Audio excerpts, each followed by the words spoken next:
are ready to go. Hey, what's happening there, San Diego, California? Welcome into Gwynn and Chris Tuesday edition from the Bill House Studios, where we know how. Apparently, we're the only ones who know how.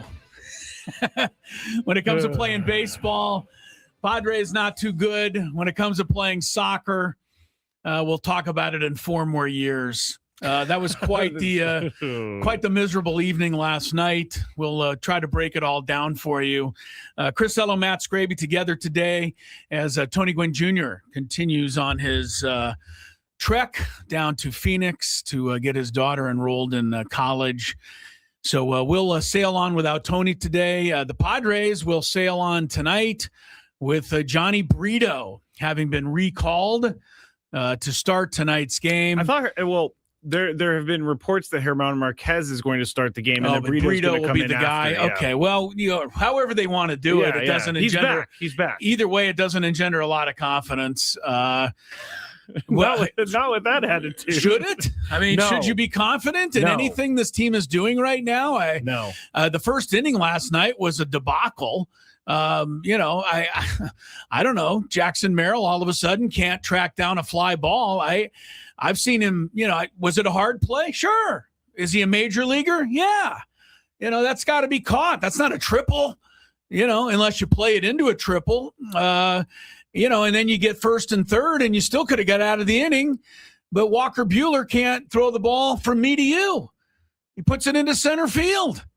I mean, come on, that's horrible. Yeah. And then later in the inning, Samad Taylor throws one into the stands. So, I mean, the first inning was, disgraceful. And then after that, pure talent just took over. And the Padres apparently have none, and the Diamondbacks have some. I love getting beat by an admitted and convicted cheater who comes back and hits a 3-run home run after serving an 80-game suspension for... Oh, Max Kepler. Yeah. I didn't realize that. No, he just came back 3-4 days ago. So, we got one of those on our team too, Chris. Yes, we do, but our guy doesn't hit 3-run home runs. Theirs does, apparently. Nolan Arenado, who I believe it's the law that he has to hit a home run against the Padres. That was the most annoying. In pretty much every game. Yeah, I think it was like his 50th or something against the Padres. I saw something that just blew my mind. Look, the Padres right now, and sorry, I'm not on camera yet. Okay. Maybe I don't want to be on camera for this. Maybe. The Padres right now, Skraby, look, this isn't my opinion. This is fact. The Padres are only even money right now to play a competitive game. Mm-hmm. Yeah. I mean, that's the third time in the last 6 or 7 games that it's been laughable. Mm-hmm. The last 2 Walker Buehler starts, they've lost by a combined 28 runs. He's our best pitcher, supposedly. So, this thing's going from bad to worse to whatever's next after worse. Because I think we left worse behind a while ago. We did rock bottom last week. We're headed to elsewhere. And apparently rock bottom was not hit after the Cubs game because they ended up losing that lead on Thursday, losing that lead on Friday. Chris, this team is not a playoff team. Not a playoff team. It's not even close. Look, right now I'm sorry to be. I'm getting angry. I'm getting angry because this team is not living up to potential. And when it's sloppy in the field, that makes it look 10 times worse. And when it's sloppy in the field, I kind of point my finger at the manager a little bit because you got to get that stuff cleared up. Somebody's got to be held accountable for throwing the ball from me to you and putting it into center field. Again, Jay Cronenworth's boxing double play ground balls, that cost us a game the other night. The only reason that they're not making a lot of base running errors right now because they're not getting on base. This team is they've like I said, they've gone from bad to worse, and I believe worse left town a while ago. Yeah. So wherever the next step is, that's where they are.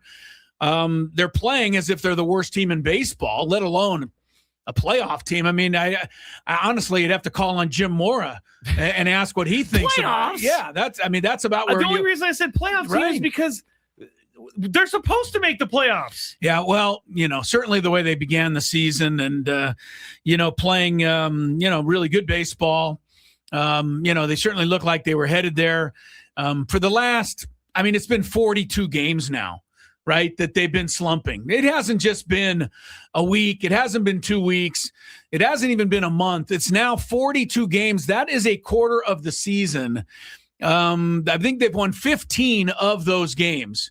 And they're playing absolutely, awful baseball on all fronts. They're the worst hitting team in the league.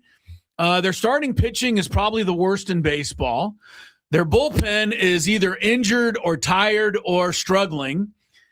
And, their base running leaves a lot to be desired. And now their defense, which is the one thing that was kind of keeping things together, that's falling apart too. So there isn't a whole lot left other than, either for A.J. Preller to step in. This is the worst baseball that they've played this decade. Mm-hmm. You got to go back to 2019 for the last time the Padres, in my mind, were this bad. Okay? 2020 was the shortened season. They were in the postseason. 22, 24, 25, they made the postseason. 21 and 23, both of those years, they missed the postseason only after they had, played like a postseason team all year. This team is, you're ready to call it a season. I don't see how they're going to get out of this right now if they keep playing like this. They have to catch 5 teams just to make a wild card.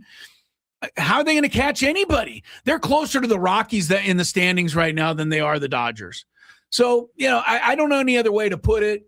It's bad baseball. If I told you it was anything better, I'd be just flat out, lying to you. And I'm not going to. And look, if somebody's going to be, who's going to be made accountable? Are Manny is Manny ever going to hit about 200? Is Fernando ever going to hit another home run again? Is Jackson Merrill ever going to look anything like the guy that probably should have been Rookie of the Year over Paul Skeens? Is Jake Cronenworth really a 180 hitter? I'm not sure how many more questions I need to ask. Michael King now gives us a good start once out of every 4 or 5, and that's the only good start we get. So, and everybody said, well, trade Mason Miller. All right, trade Mason Miller. He's the one good thing you have. Exactly. And we can get stuff for him.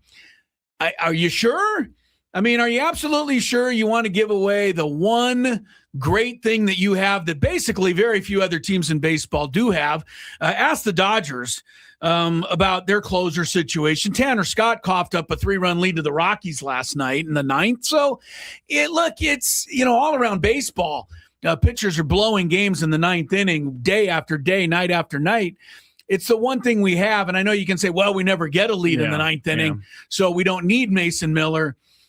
I can't argue that. That is actually true. No, we need Mason Miller. They just need to get him an opportunity. I'm just not in the mood to trade my best player, my number one asset.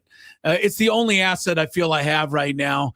And frankly, for everybody who's impatient and wants, everything to change on a dime, I got to be honest with you. I'm not so sure there's one player they can acquire right now that can change this. No, it's across the board. Who are you going to acquire that's all of a sudden going to hit 2nd, 3rd, 4th, and 5th in your lineup? Who are you going to acquire that's going to be your number 2, 3, and 4 starter? Who are you going to get? Let's make a trade. We got to get a guy. A guy. To me, the answer is the guys who are here need to play better, need to be held accountable for the way they're not playing. I love Jake. I don't want to hear him tell me after any more games that he cost us the game. I don't want to see Jackson Merrill spinning. I don't want to see Jackson Merrill. Yeah, I don't want to see Jackson Miller either. I'm sorry. I don't know the way the other one's playing. Maybe I want to look up Jackson Miller. But come on. That's a line drive. It's a tough play. No, it's a triple now. That just can't happen in the major leagues if you're going to be a winning team. It can happen if you're going to be, in last place. But that's the kind of stuff. Walker Buehler's got the guy out. That's it. Next guy struck out. You would have been out of that inning with no runs despite Jackson Merrill's misadventures. Instead, you're down 2. Now you groove one to Max Kepler and you're down 6. Game over. It is game over. This is happening all the time. 2-0 at this point, it seems like, because they cannot hit. They can't hit. And Manny Machado is starting to get, real frustrated. But I mean, why wouldn't you be frustrated by this effort? Because Kevin Acee said something about competitive at bats last night, and Manny took the. Have you ever stepped in a batter's box to know what an uncompetitive bat is? He also went on to say that Brandon Pfaadt is still a guy who got paid by the league, so he's still a guy that can pitch.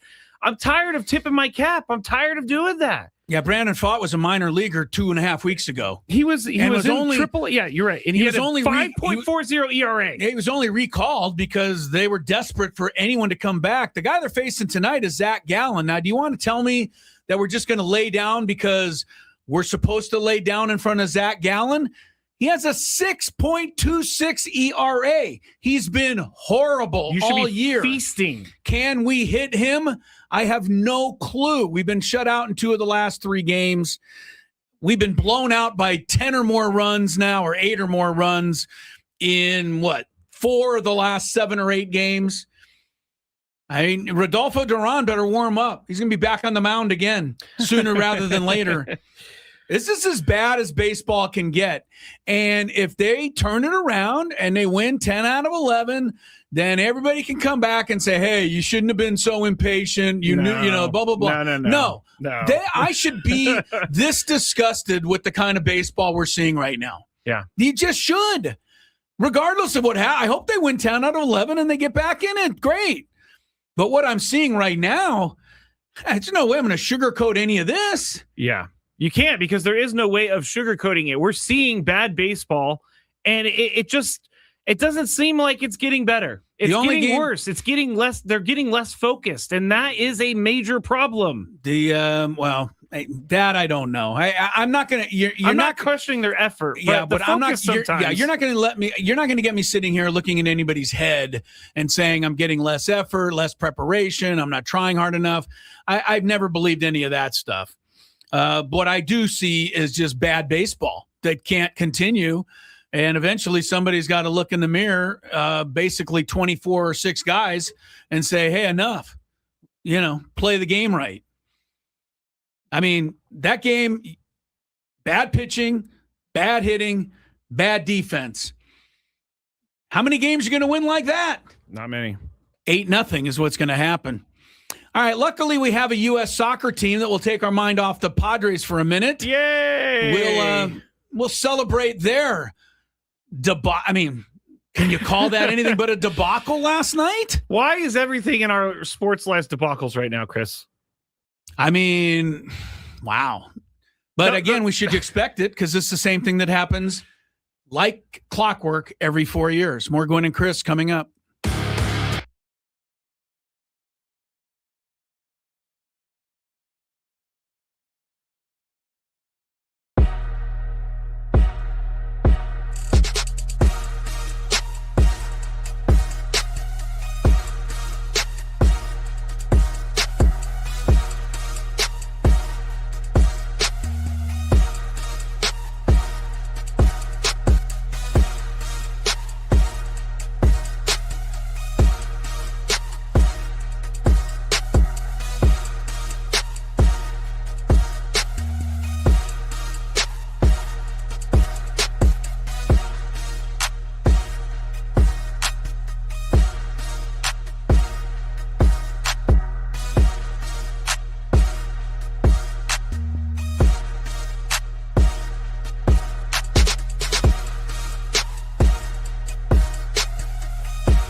pelota que cae al área.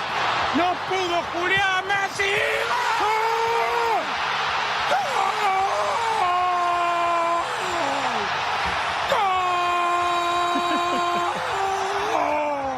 I wish it meant that much to us. That was the Messi goal today. Well, Lionel Messi, not Messi, we'll talk about that match. It was an epic one earlier today, but I believe that was also the sound emanating from my living room last night when our goalkeeper made a play that honestly, I don't know. I'll ask Tony next time we see him, but I imagine Tony's seen some of the 12-year-old girls that he goes out and watches his daughters play with do that kind of thing. Are you kidding me? This is the World Cup. The guy walks out there, knocks the ball down with his chest, and then hands it to the other guy who kicks it into the net. What are we doing? That's when it was over, obviously. Yeah. But it was embarrassing to me. It was embarrassing.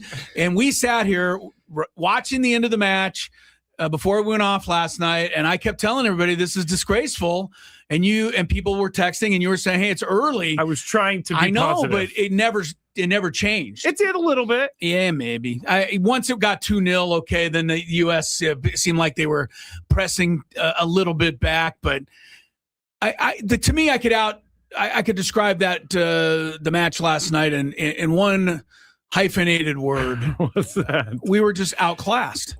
That's it. Outclassed. That's a whole nother level of soccer that those guys play. And if you think anything different, if you're a United States fan and you say, no way, we've closed the gap so much now, we're on that level, we're in that class. If you believe in that, then the only other way I can tell you what happened last night is that we just flat out choked. That's it. Those are the only two choices. Either they're that much better, which I believe they are, or we just flat out choked, which we may have. I got to be honest with you. I don't know what our $6 million a year coach said before the match, but it had to be the worst pep talk in the history of soccer. Our team did not come out and play the first 15 minutes of the match at all. No. And they got 7 shots. We got none. Remember I said we didn't have possession of the ball over midfield, and that set the tone of the entire evening. And look, when I don't want to say you got lucky, but you get the one goal on the set play and the ball glances off the head. Hey, it was kind of a reprieve.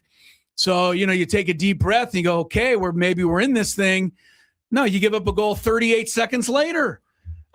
Come on. It was outclassing. That's all it was. You go you watch your horse, he wins, then he goes and he, runs in a stakes race and he's, 20 lengths back, and you say, what happened to him? Nothing happened to him. He's running against better horses. That's it. These are European teams. They kick our butt in soccer. End of story. And the story is the same. Mm-hmm. This isn't different. No. What I feel is like a dupe. Like you should feel and everyone else should feel. Like a dope? No, we got duped. We all thought this was the thing. We all thought this was the year. We'd been told. This is the same group that was in the cup last year. They had the experience. They had the know-how. They had they could pull it off. And they were going to, at home. I don't know how many times I heard that Seattle Stadium was built for soccer. I told you that too. That had anything to do with the result. But did you not hear that a bunch of times? I told you that. Yeah, right. We're in Seattle. Well, the stadium wasn't playing the game. It was just ridiculous. And, I fell for it. I really did. After they beat Paraguay, I said, okay. After they beat Australia, both looked great. I said, maybe this is something. And then they lost to Turkey, and I said, well, European team, but it didn't matter. It wasn't, so I bought it. Then we came back, won the next one. But we should have seen this coming because it's happened every 4 years. And I know you're not going to like to hear this, soccer fans, but I'm going to tell you anyway. Your sport is going to go back into the shadows until 4 more years from now. There will be all of the serious, hardcore SDFC fans, Wave fans. I get it. You're there. I love you. I feel you. I know you support your team like no other. But the rest of us, and that is a big part of the sports audience, I'm sorry to say, The rest of us are going to pay attention to something else until the next World Cup comes around. And that's just the way it has to be. I'm sorry. Are you going to go out and watch a USA match against France? I mean, I have down the road? Yeah, I definitely would, because Kylian Mbappe. Okay, yeah, he's fun to watch. But I wouldn't watch some friendly against Belarus or something. Of course you're not. I don't even know why I chose Belarus. Just like you didn't watch one before. You didn't even know, and I didn't know, and no one knew that Belgium whipped the Americans 5-2 in a friendly just a few months ago. I had heard that, but it didn't care. Right? It didn't register with me. Everybody said it didn't matter. Apparently it did. Here's the thing, Chris, that we even cheated and we lost. And Belgium, I went to their newspapers this morning and got Google Translate to help me with what they were saying in Belgium. They are dancing on our grave, and they should. Because did you see the team before the game, after the game, doing the Trump dance? Like they're using this as fuel. This maybe is the best thing that ever happened to them. They used it as fuel. There's no question about it. People around the world of soccer hate us. And it was funny because we talked yesterday with our guy from Apple TV, Jake Zivin, and he said, it's kind of nice to be hated because at least we're recognized. And I kind of bought what he was saying there. But yeah, no, everyone hates us. Everyone thinks that we cheated. Everyone thinks that, our president and the head of FIFA, pulled the shenanigans to make this happen. Whether they did or not is immaterial. Yeah. Everyone thinks they did, and they will always think they did. Mm-hmm. And the team went out and laid an egg. And I will tell you, I don't know what the players on our team thought about the actions of getting the red card overturned. I know what they all said was, we didn't think about it and blah, blah, blah. But I want to tell you that one of the first things that happened after that match last night was Flo himself went to the Belgian coach and apologized for all of it. I did not hear that. He did not want the Belgian coach to think that he had anything to do with the shenanigans that happened surrounding his being allowed to play in that game. That says a lot to me right there. He didn't want to be part of that. But he was unwittingly part of it because he was used basically as a pawn he was. in the negotiations between the president and the FIFA guy Infantino. Whatever they are. So this was just an all-out disaster. I'm sorry for the U.S. soccer fans. I know it means a lot to so many of you. I know a lot of you poured your heart into this team and everything, and we're really hoping this was going to be the one.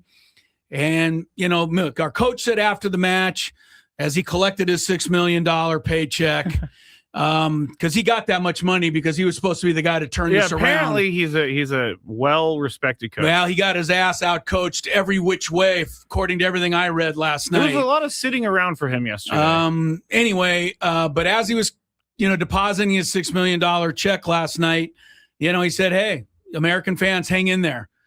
Okay, well, that's all you get. Hang in there. That's all I get. That's all I can give you too. Hang in there. Now there will be another World Cup in another 4 years. We'll all get excited. We'll win a match. We'll believe in it. And then we'll get into a game against a team that outclasses us like that. And that was hard to watch. Let me play what Carly Lloyd had to say after the match. Because Carly Lloyd's a decent person to go to here. Oh, she has won World Cups for the women's side. Yeah, so here's what she said.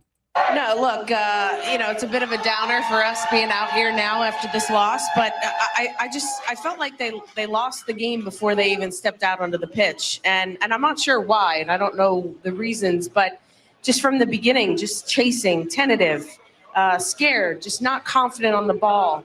And I think big-time players, you wanted some of those big-time players to step up in big moments.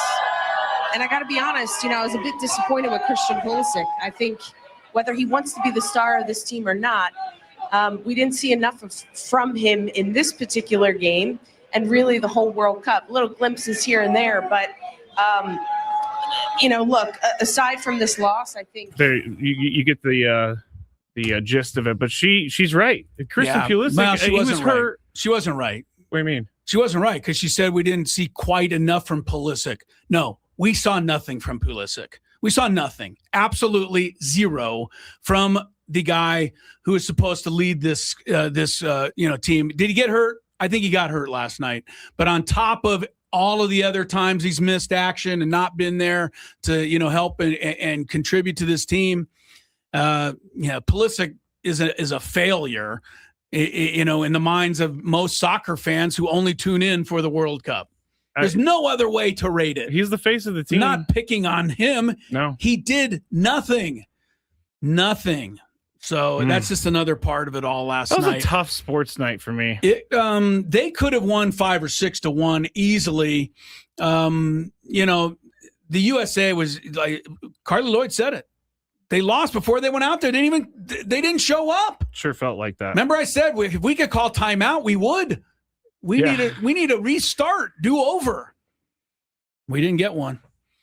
All right. So the Padres or Team USA? I'll tell you what, I'm in such a mood after those two results last night that I think we got to just immediately switch up the vibe on this show. To what? We're going to have a fantabulous sports game show.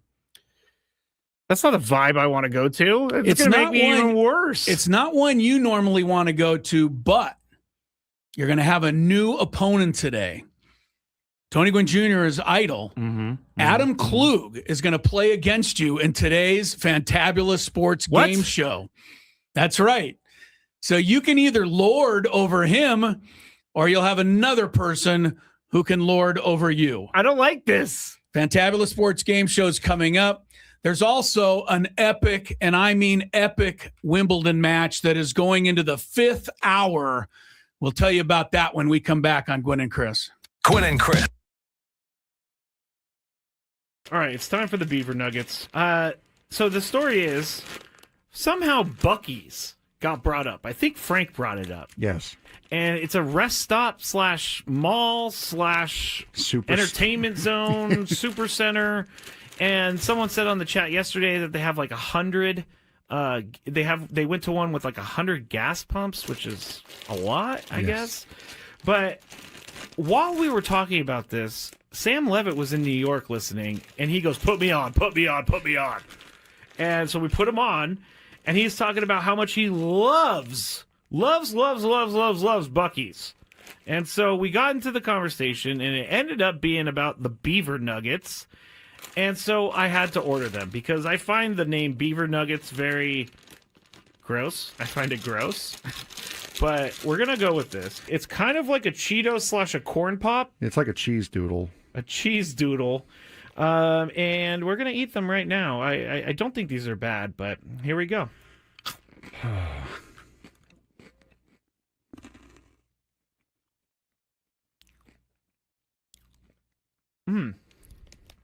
I like it. It tastes like a corn pop. I was just say it tastes like a waffle, really. It does kind of taste like a waffle. You know what? I'm in. These are good. Yeah, I'm not. You want another one? No, I don't want another one. But yeah, I mean, it tastes like a waffle, like a waffle with syrup on it. It's pretty good. I gotta say, I'm not hating these at all. Actually, they're very good. I like this. The waffle is a perfect explanation. If you've ever had, I'm sorry, I'm talking on the microphone with food in my mouth. But if you've ever had a Lay's potato chip that's waffle flavor, it's kind of like that. Sad Fryer says, are they cheesy? No, they're not cheesy at all, actually. They're sweet. No, it's like a hard waffle with syrup on it. With dried encrusted syrup on it. Now, I don't exactly know what the puff is. It could be just fake something. Most likely. I mean, it's like caramel a little bit too. All right, I gotta stop eating these because I will eat the whole bag. I love these things. I'm gonna leave them here though because I will eat this if I go home. It's just gonna be a bunch of Beaver Nuggets in my bed as I sleepwalk or something like that. All right, it's time for the Beaver Nuggets. So the story is somehow Buc-ee's got brought up. I think Frank brought it up. Yes. And it's a rest stop / mall / entertainment zone, super center. And someone said on the chat yesterday that they have like 100. They went to one with like 100 gas pumps, which is a lot, I guess. But while we were talking about this, Sam Levitt was in New York listening, and he goes, "Put me on, put me on, put me on." And so we put him on, and he's talking about how much he loves Buc-ee's. And so we got into the conversation, and it ended up being about the beaver nuggets. And so I had to order them because I find the name beaver nuggets very gross. I find it gross. But we're going to go with this. It's kind of like a Cheeto / a corn pop. It's like a cheese doodle. A cheese doodle.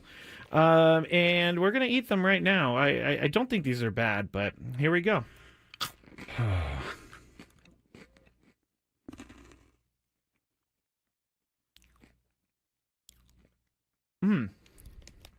I like it. It tastes like a corn pop. I was just saying it tastes like a waffle, really. It does kind of taste like a waffle. You know what? I'm in. These are good. Yeah, I'm not. You want another one? No, I don't want another one. But yeah, I mean, it tastes like a waffle, like a waffle with syrup on it. It's pretty good. I gotta say. I'm not hating these at all. Actually, they're very good. I like this. The waffle is a perfect explanation. If you've ever had, I'm sorry, I'm talking on the microphone with food in my mouth. But if you've ever had a what is it? A Lay's potato chip that's waffle flavor. It's kind of like that. Sad Fryer says, "Are they cheesy?" No, they're not cheesy at all. Actually, they're sweet. No, it's like a hard waffle with syrup on it, with dried encrusted syrup on it. Now I don't exactly know what the puff is. It could be just fake something. Most likely. I mean, it's like caramel a little bit too. All right, I gotta stop eating these because I will eat the whole bag. I love these things. I'm gonna leave them here though because I will eat this if I go home. It's just gonna be a bunch of beaver nuggets in my bed as I sleepwalk or something like that. All right, it's time for the beaver nuggets. So the story is somehow Buc-ee's got brought up. I think Frank brought it up. Yes. And it's a rest stop / mall / entertainment zone, super center. And someone said on the chat yesterday that they have like 100. They went to one with like 100 gas pumps, which is a lot, I guess. But I don't even know we're complaining. Just venting. Yeah, just reviewing what happened last night. The Padres were awful. I think Team USA was worse. Either way, I'm not sure, Chris. Yeah, I know the Padres certainly gave a run for their money, but considering it was at stake, Team USA turned in an absolutely awful performance, and the difference. The Padres season continues, although I'm not so sure that's a good thing. The way they're going. All right, we're going to do the Fantabulous Sports Game Show. Adam Klug is going to sit in for Tony Gwynn Jr. He's kind of been, I want to say he's been badgering us to do this, but I can tell that he's always wanted to be invited. Well, this is his son's favorite game show. His son loves this game, right? So now he gets to hear his dad do his favorite game show. Yeah, so we're going to get that underway in a second, but I have to duck this in, guys. Djokovic and Ajay Al-Yassim, he's a Canadian player, third seed. They are coming up on 5 hours of this quarterfinal match. Right now, Djokovic is receiving serve at 6-5 in the final set. And he's 2 points from victory. But if Ajay Al-Yassim forces this to a tiebreaker, they only have 20 minutes to play it because the curfew is at the top of the hour, and I don't know what they're going to do. Curfew strikes again. If they get to the tiebreaker in the 5th set, after these guys have been out there for 5 hours, going to send them home, come back tomorrow and play the last 10 minutes? We'll see what Wimbledon does. But it's 30-all now in the Ajay Al-Yassim serving at 5-6, final set. Man, if I could say his name as well as you are, I would say it. I was about to say it 5 times fast. Ajay Al-Yassim. There you go. You got it. Felix is his first name. Yes, he's the 3rd seed. Djokovic is the 7th seed, but of course, this is still Djokovic. Anyway, I'll try to keep you up to date on that. But let's get into the Fantabulous Sports Game Show. Also, a little later, we're going to give everybody a chance to win tickets as we did yesterday to opening day at Del Mar. So don't go too far. We'll have prizes to give away. We'll tell you about that soon. But let's get rolling with the Fantabulous Sports Game Show, shall we? Hey, all you beautiful people out there. It's time to play one of our favorite games of the week. All right. We like to call it Ooh, I'm going to go. Chris's Fantabulous Sports Game Show. And it starts right now on 97.3 The Fan. All right, I'm pretty excited for this. Skraby obviously has the experience, but it's Adam Klug. And I'm a little worried for you, Skraby, because Tony already holds the hammer over you in this game. And now Adam Klug could also hover the hammer on you if he wins it. Yeah, something tells me Adam will be nicer about it than you and Tony. But. Yeah, but he may be outwardly nicer, but believe me, he will enjoy. Do I get to dance when I win? Of course you do. That's part of the game. That's part of the game. When, sure. I said? When he wins, yeah. And did you see me how I just accepted it? I said that's part of the game. Yes. Now, on the other side of this, though, if Adam Klug should lose to you, Skraby, he has to go home and face his son. That is true. Ethan's going to be very disappointed. And that could put a lot of pressure on I'll never live this down. Adam Klug in this matchup. The tiebreaker just got started, so we'll see if they can get it done in the next 20 minutes. Djokovic got the first point of the tiebreaker. Here we go into our Fantabulous Sports Game Show. Easy category in terms of what the category is. I don't think these answers are going to be easy, though. You're going to name the top 7 finishers in total fantasy points scored for NFL quarterbacks, running backs, and wide receivers last season. You knew I was coming in, huh? Oh, man. So I just said that positions? Today. No. You're going to have the top 7 quarterbacks. You have the top 7 running backs and the top 7 wide receivers. Don't guess the tight end. 21 answers. 21 answers, correct. Don't guess the tight end, kickers, defense. They're out. And this is total points scored. So take into account, maybe guys missed games or however you want to look at it. And this is obviously in the ESPN fantasy football scoring system, which we all use in our league, and I think most people do. All right, so you guys understand the category, I'm sure. I do. Do you want to offer your challenger the opportunity to go first? That's fine. Adam, would you like to go first? Remember, 3 strikes and you're out. Sure. If you miss a question, you want to go first. All right, so you're going to name one of the top 7 quarterbacks, running backs, or wide receivers in fantasy points last season. Go. I got to start with my my Atlanta Falcons, right? You don't have to. Bijan Robinson. Bijan Robinson, of course, that brings a smile to my face. Yep. He had 370 points to finish second among running backs. I think he got 90 of those points in the last game when he got a lot. Had that 99 or whatever yard touchdown run to help clinch a lot of championships, including mine. Thank you, Bijan. All right, Klug's on the board. I'll go with your other star of your fantasy team, Jackson Smith and Jigba. Yeah, you guys are just all over bringing smiles to my face today. Smith and Jigba finished second in receiving with 359.9 points. And we are underway. 1-1. Adam Klug, your turn. I'm minimizing the chat, by the way. Just get rid of that. No, you don't need the chat because I don't want to see the answers. Well, they also, the chat tends to send answers in. So very good, Adam. I'll dip into Skraby's backyard and say Christian McCaffrey. Christian McCaffrey, you guys are going for the big ones right off the bat. Good idea. McCaffrey was not only first in running backs, he was first in everything. 416.6 points. Wow. And Adam Klug leads 2-1. There are 21 correct answers, 18 left. Skraby. I'm going to go Matthew Stafford. Matthew Stafford, yeah. I don't even know. Would you say he was drafted in everybody's league last year? No way. I would say he wasn't, but he finished third in quarterback scoring at 350.3. That is correct. Skraby 2, Adam 2. Adam's turn in the Fantabulous Sports Game Show. Looking for top 7 finishers in fantasy point scoring NFL last season. Go Josh Allen. Josh Allen. Adam Klug getting all the big ones. He was first in quarterback scoring. Again. Is that not the best strategy to go for the obvious There's ones? no strategy that I know of. It's your first game. You're kind of creating a strategy as you go. But yeah, it's working out. Allen had 364.6 0.6. He was first in quarterback scoring again. Skraby looking to answer. I'm going to go Jonathan Taylor. Jonathan Taylor. Now, here's another guy that people had given up on after the previous year. But last year, he was on point. He finished fourth in running back scoring at 362.3 points. You guys are racing through these. It is 3-3. There are 15 correct answers left. Adam Klug, it is your turn. Jahmyr Gibbs. Jahmyr Gibbs, good another good running back. You guys have now named the top 4 running backs overall. Gibbs was third. So just to kind of reset things, Adam leads 4-3. We are a third of the way through the Fantabulous Sports Game Show. There are 5 quarterbacks left.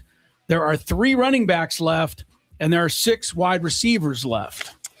I'm looking at you, but it's his turn. Skraby, go for it. I remember. That's my no-look pass there. That's my Magic Johnson move there. I remember we did something similar weeks ago, and Amon-Ra St. Brown scored a lot of touchdowns, so I'm going to say him. Amon-Ra St. Brown, he was third in wide receiver scoring. Skraby, 324 points. Good for you.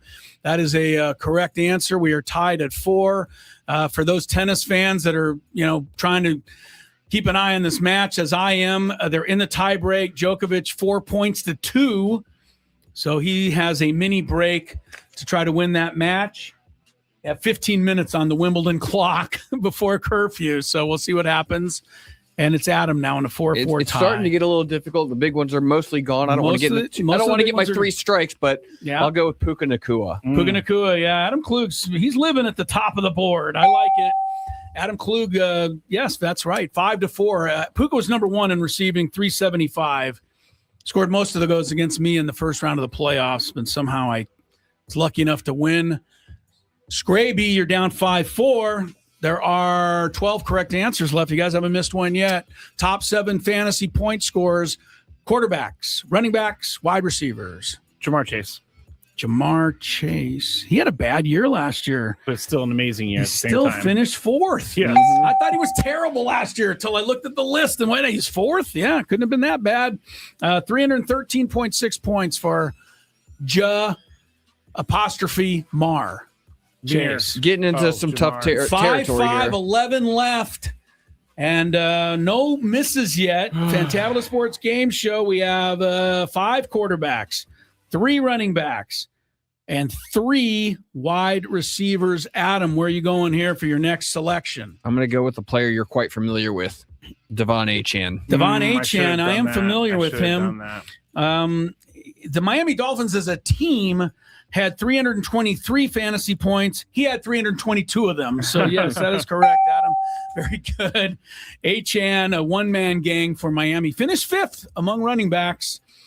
So we are down now to the final 2 at the running back position. Still have 5 quarterbacks and 3 wide receivers. Nobody's missed yet. Skraby, been answering the bell. What about 6-5? Adam leaves. We're getting to the nitty We gritty. have 10 left. What about Caleb Williams? Caleb Williams, you're going with a Tony Gwynn Jr. player, huh? Yeah, he's on my list. That doesn't mean he's right. Is he right? He is. Yes. He finished 5th. That's why he's on my list. He finished 5th at quarterback with 318.1 points. Caleb Williams, who they will still not allow him to trademark the name Iceman, which I'm happy about because I remember George Gervin well. 6'6". Well, George Gervin should have done it a long time ago. Well, that was a day when they didn't think to do stuff like that, of course. 6'6", 9 left. Djokovic is halfway to the tiebreak. He's ahead 5-3. We are 6'6", and we are Adam Klug. Top 7 in points, fantasy points last year. I will go with the runner-up for the NFL MVP award. That would be the quarterback of the Patriots, Drake May. Drake May, I was shocked. He was 2nd in points scored by crazy. quarterbacks. I did not see that coming. 351.9. I will say this. All season long, Skraby was telling us that the Patriots just feasted on a bunch of bums. Yep. And we kept saying, they're doing all right.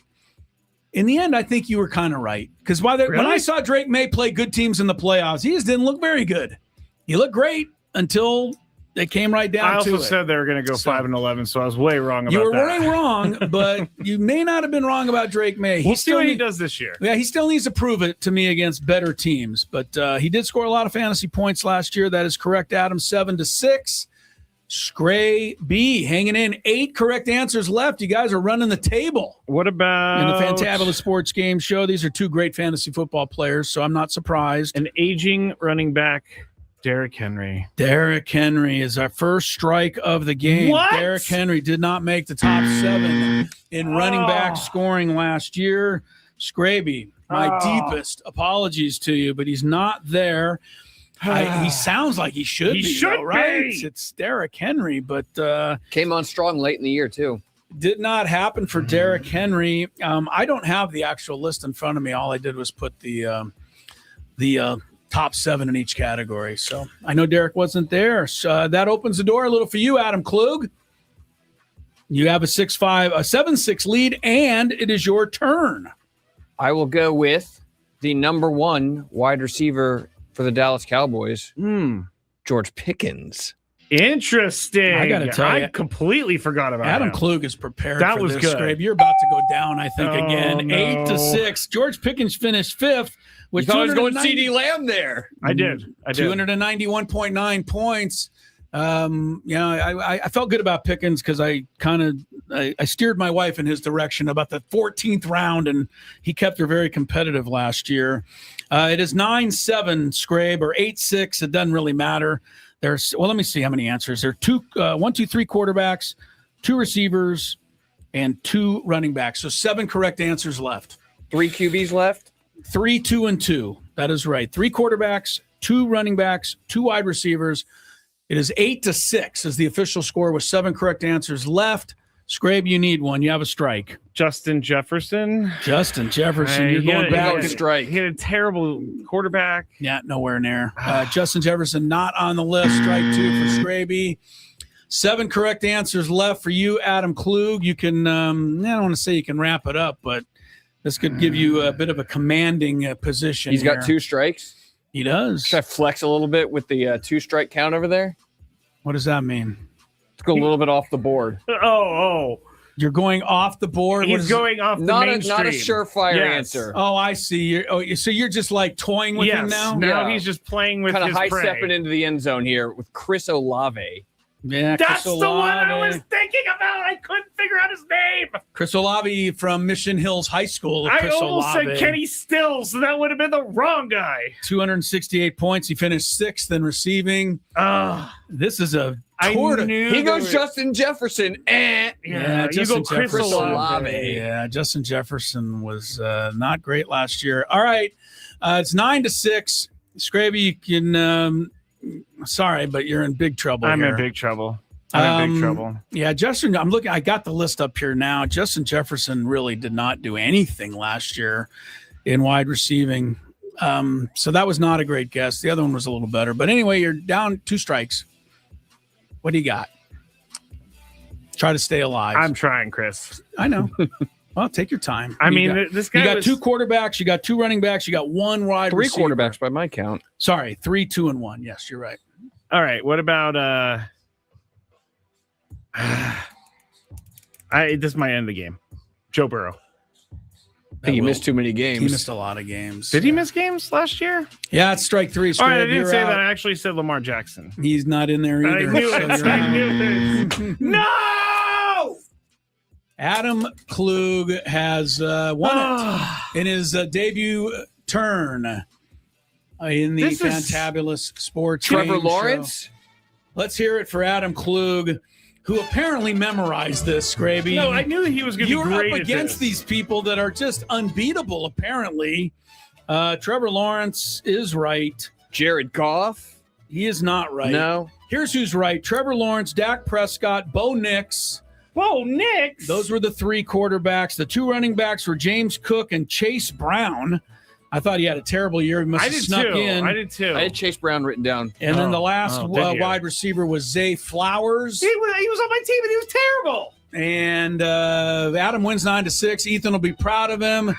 Djokovic up 9-4. He has 5 match points at Wimbledon to move into the semifinals in an incredible, epic 5-hour match. Gwynn and Chris returns. Well, we've still got like a minute. Oh, we do. So we can. Adam can keep dancing over there in the corner. You got any more moves? No, he doesn't have the same moves as Tony. No, Not much of a dancer. No, me neither. But that's actually really disappointing. That was a fun I just game, lost though. again.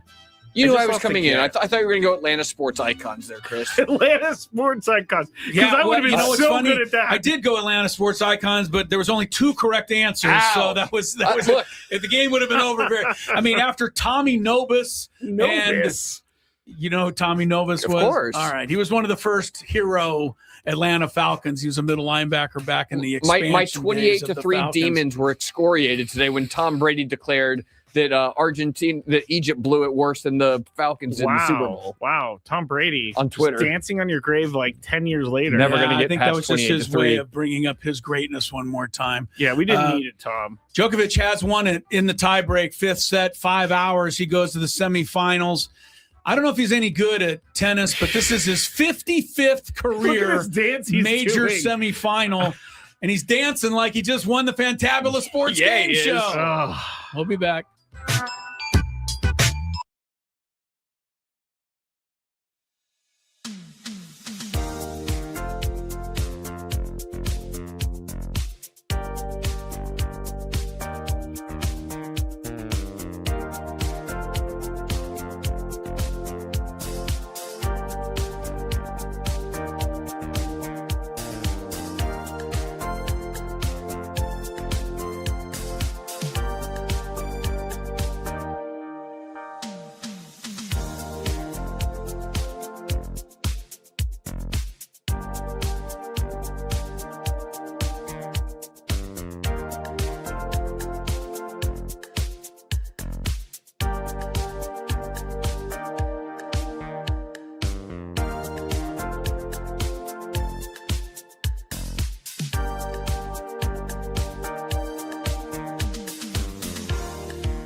like to see Drew Carey, do the Price is Right while updating people on the Wimbledon quarterfinal match. I don't think enough people appreciated the effort there in that segment. I know I didn't. I know you didn't. You didn't even recognize the fact that while you and Adam were playing a hard charging game show. I was watching the tennis match the entire time. What a finish. Djokovic wins it 7-6 in the fifth in about 5 hours to move on to the semifinals. 2 minutes before curfew, it finished there at Wimbledon. Adam went back to his desk and is talking trash on the chat. I can only imagine. He said, just got back to my desk. What did I miss? Yeah. I hate this game. I told you, man. I hate it. I'm not good at memory games. I told you that he's not going to be as, in your face as Tony is about holding this over you, but he's not going to forget either. Oh, of course not. I mean, yeah, that's going to be the way that goes. Remembering things in a memory game is just. I gotta not say my though, I think suit. you actually do pretty well. I'm just amazed that what he remembered. Like I don't remember Trevor Lawrence doing anything all that spectacular last year. Jaguars. Travis Etienne, no. As soon as you said Trevor Lawrence, I'm like, that's not going to be right. And it was it. I forgot. Meanwhile, World Cup. A couple of quick notes here. Switzerland, Colombia into extra time. 2 15-minute periods. The first of which just got underway. There's no score in the match. The winner will become the final quarterfinalist. Joining Argentina. I wish I knew enough about soccer to really speak about this as hardcore as everybody else is.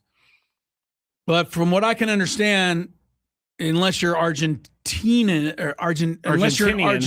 out there, unless you're from Argentina, you pretty much think that match was absolutely fixed in the favor of Argentina. That's what people are saying. I'm not saying it. I don't know enough about it. I do know that Egypt led 2-0. I do know that they had a goal taken away in the first half, like 10 minutes after it was scored. Like the penalty happened way back here. They didn't say anything. So the play continued. 2-3 more passes were made. The guy scores. And then the video review goes, oh, wait a minute. What about that play like 8 minutes ago? Yeah, away from the no one. Right? No, it and didn't so matter. They went back, they reviewed it and said, oh, yeah, you know what? That was a foul. So they took away that goal from Egypt. People were rankled by that. In the meantime, Messi, the greatest player in soccer history, missed a penalty kick in the first half. He had it saved by the Egyptian goalie. Incredible. Like, this is Messi. So it's still 2-0. Egypt, 10 minutes remaining. And then out of nowhere rises Messi. And he makes a pass for a goal. He scores with about 4 minutes left to tie it. And then they go to extra time. And there's a play where Egypt has the ball in the box. And the Argentina player grabs him by the shirt and holds him and drags him down. Yep. No call. And now no review. Yeah. Like there had been earlier from 8 minutes ago. They review everything. Right. But this one, we could let it go. Yeah. And the Egypt people were like, are you kidding me? And then, another minute. I feel bad for the Egyptian fans. I don't know enough, but people say that, you talk about the whole thing being fixed. That people say it's fixed for Argentina. So that's what people are saying. So Gonzo said on the chat, VA Argentina, Vargentina. Oh, Vargentina, yeah. That's pretty good. Yeah. And the reason that we ask all these questions is because FIFA is corrupt and we all know it. And so these questions come up. Yeah, they're absolutely corrupt. You have to have your head deep in the sand to not understand how corrupt FIFA is. So Argentina advances 3-2.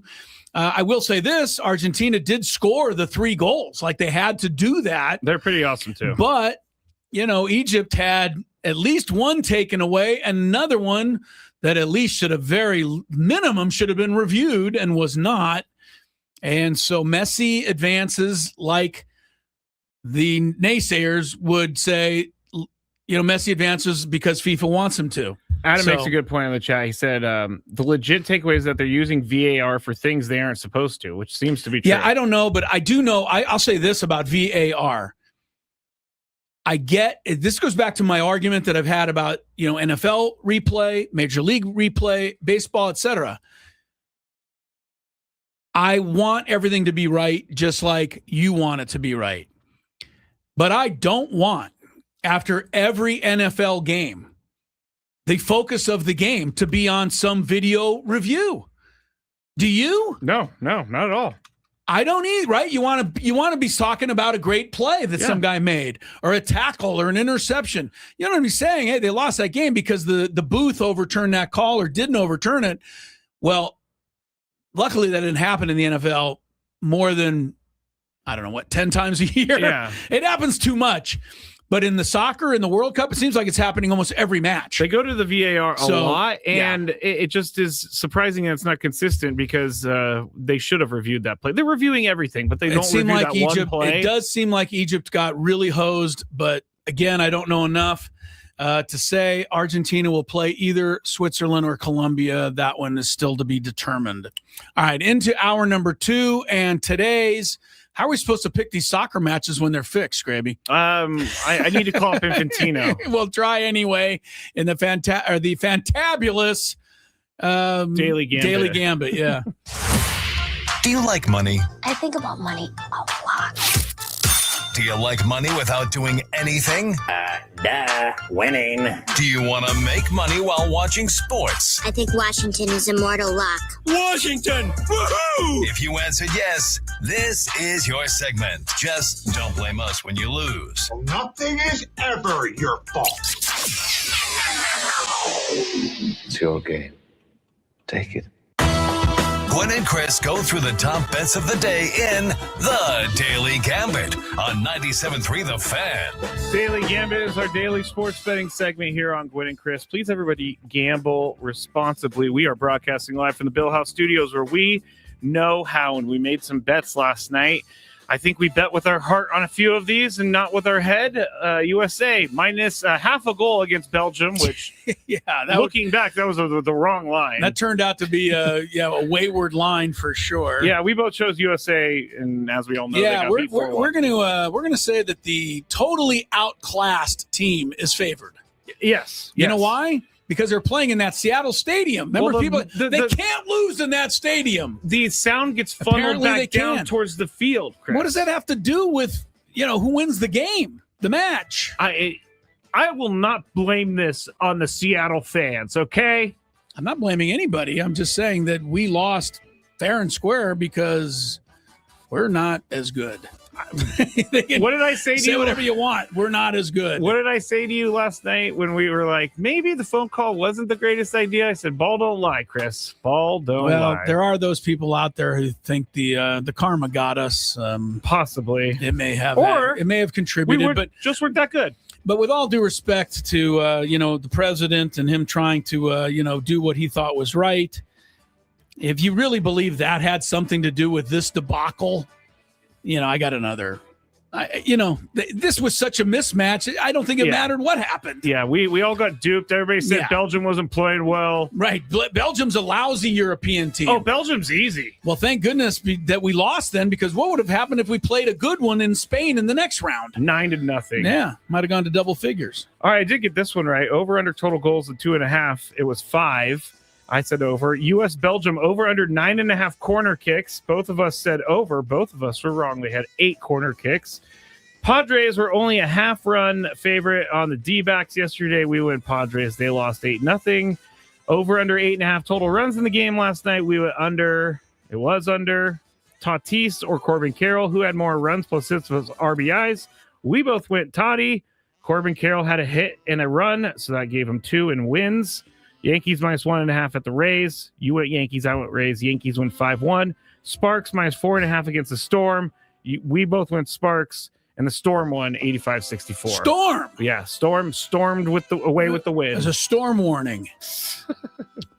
I don't know which joke was worse, mine or yours. That was bad. All right, let's get to tonight. The odds makers aren't falling for it again. No banana in the tailpipe? No, Arizona's favored over the Padres by 1.5.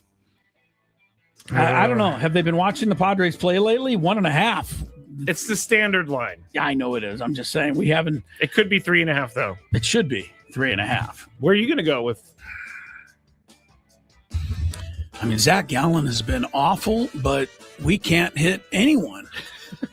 And who are we? I mean, Marquez is starting, as you said he would, but Brito's going to be right in there.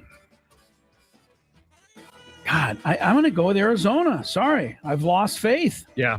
Until further notice, I've lost faith. Me too. I need this team to show me that they can win before I pick them to win.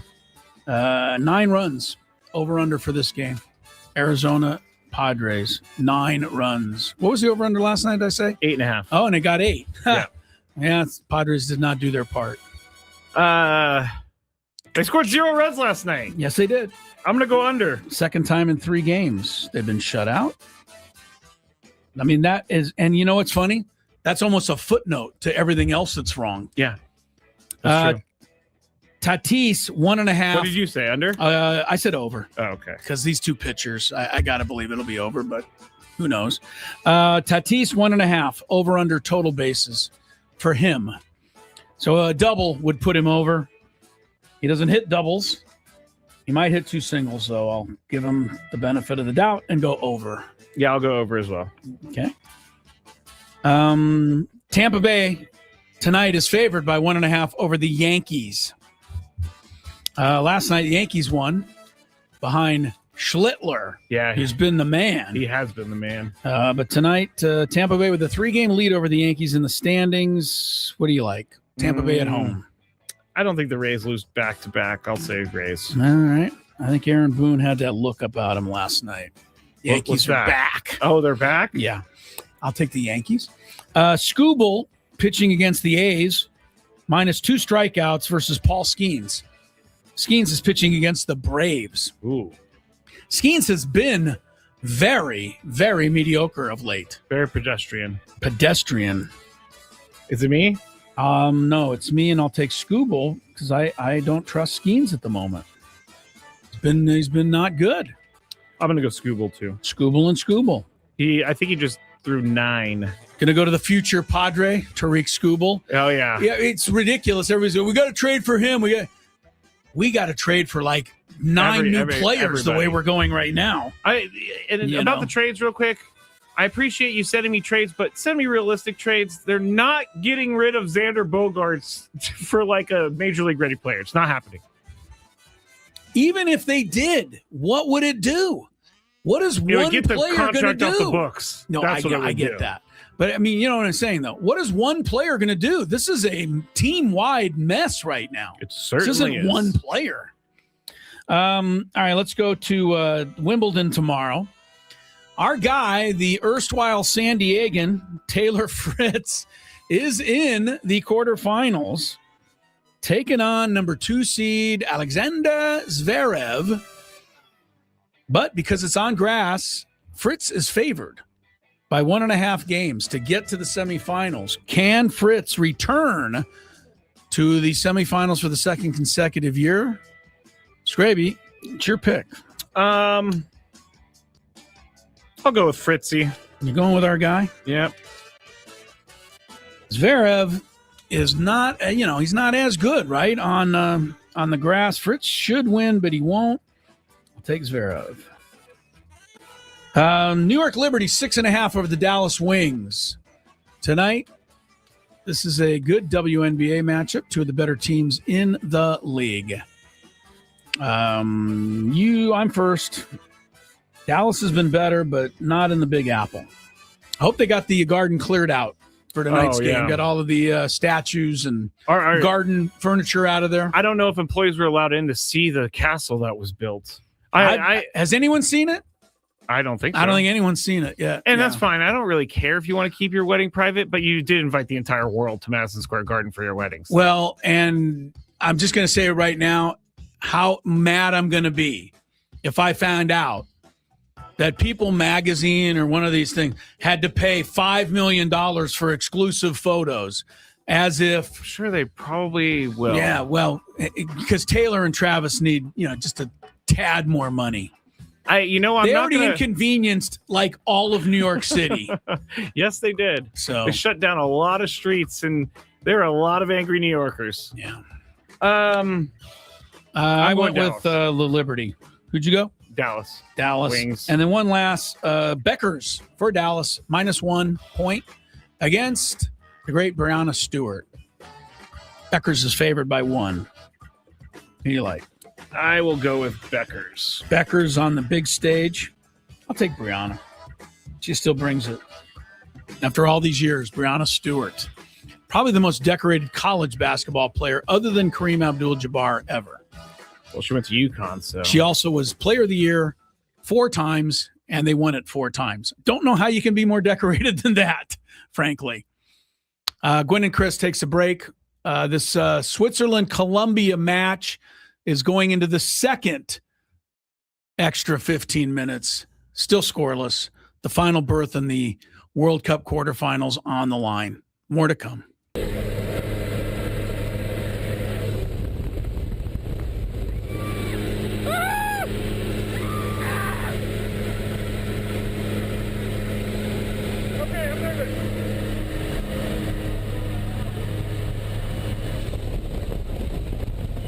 Stay low.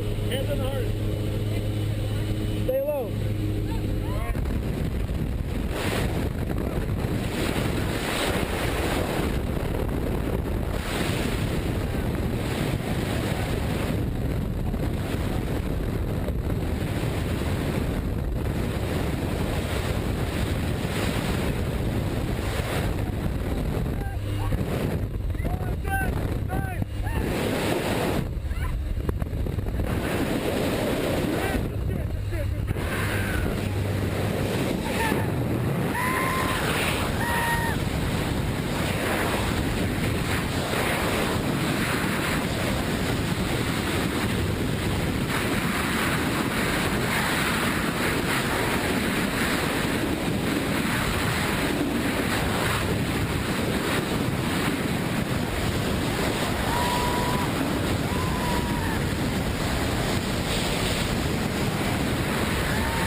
identical tandem student right there. I tried.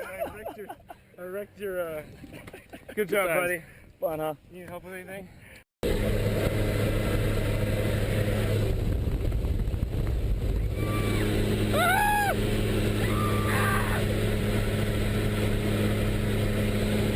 Okay, I'm nervous.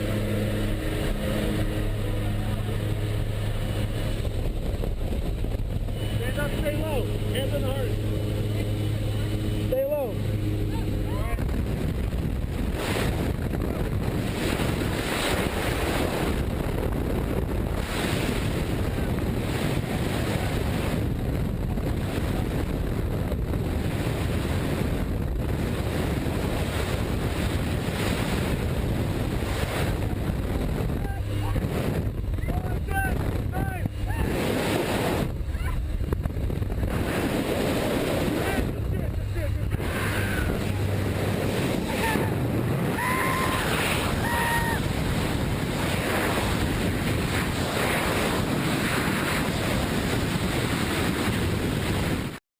I don't know, liven up the world a little bit, Skraby. I say, if you want to decide these matches on PKs, because, as the saying, you just can't play forever. All right, fine. But I say you sneak one more rule in before that. What's that? You say if both teams play 120 minutes of soccer and neither of them score, like they should be required to stay out there until and have to finish it till somebody scores. Right. So if they so if it's 1-1, 2-2, you got a couple of goals, I'll let you go PKs. But if you can't score at all, then stay out there until you get one.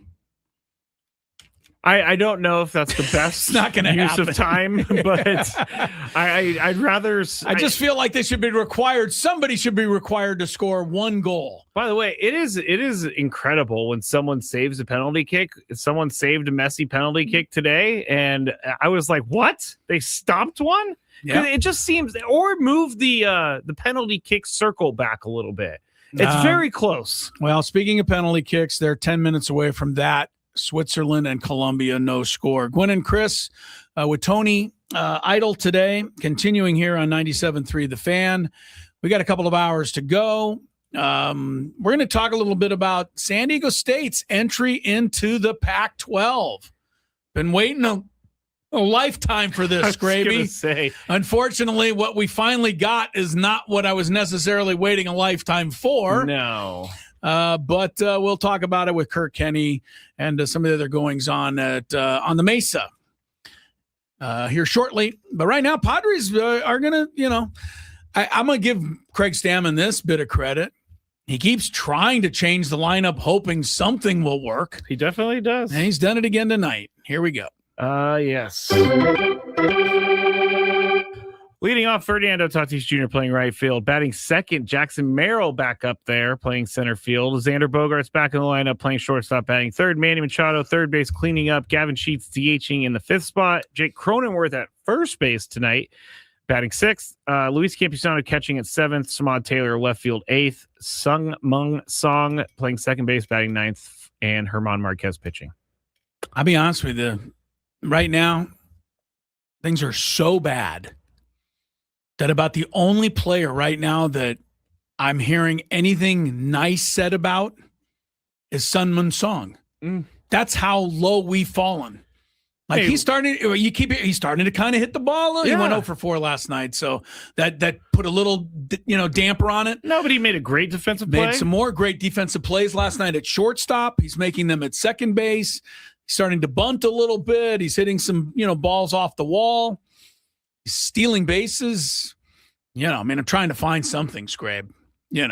I'm trying to find some lipstick there in that clubhouse of pigs at the moment. I didn't mean it like that. That didn't come out right. He wasn't calling the players pigs. No, I wasn't. But that came out wrong. But I think the saying, right? It's we're trying to find something good, and it's not happening at the moment. Here's another thing that I keep hearing from people out there. Oh, the Padres just need a spark.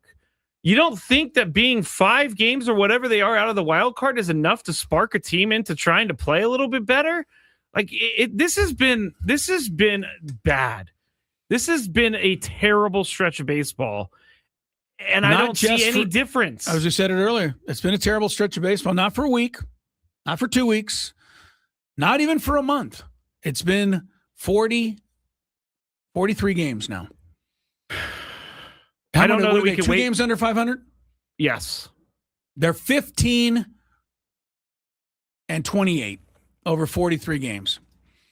And, I mean, some of these losses, like lately, are getting quite embarrassing. Yes, they are. Diamondbacks will send Zach Gallen tonight. I just want to remind, German Marquez is starting for the Padres with a 5.79 ERA. His ERA is far better than that of the Padres' opponent tonight, Zach Gallen, 6.36. I mean, do you just want to write the post-game speech for Manny? Yeah, you got to tip our cap to Zach Gallen tonight. He pitched well. He's still. This is happening night after night after. Yeah, he still got it. He's still a big leaguer. I'm not making fun of anybody. I'm saying we're getting tired of hearing it at the moment because, at some point you got to beat somebody. You do. So you do. Brandon Pfaadt is not a good pitcher. Guy was in the minor leagues for a reason. Just got called up. Okay, but you didn't lose to Mizorowski last night. No. You didn't get shut down by Skeens. You didn't get shut down even by Yamamoto or, even Shota Imanaga, right? I mean, you got shut down by the Diamondbacks, number 5 guy, and he's barely that.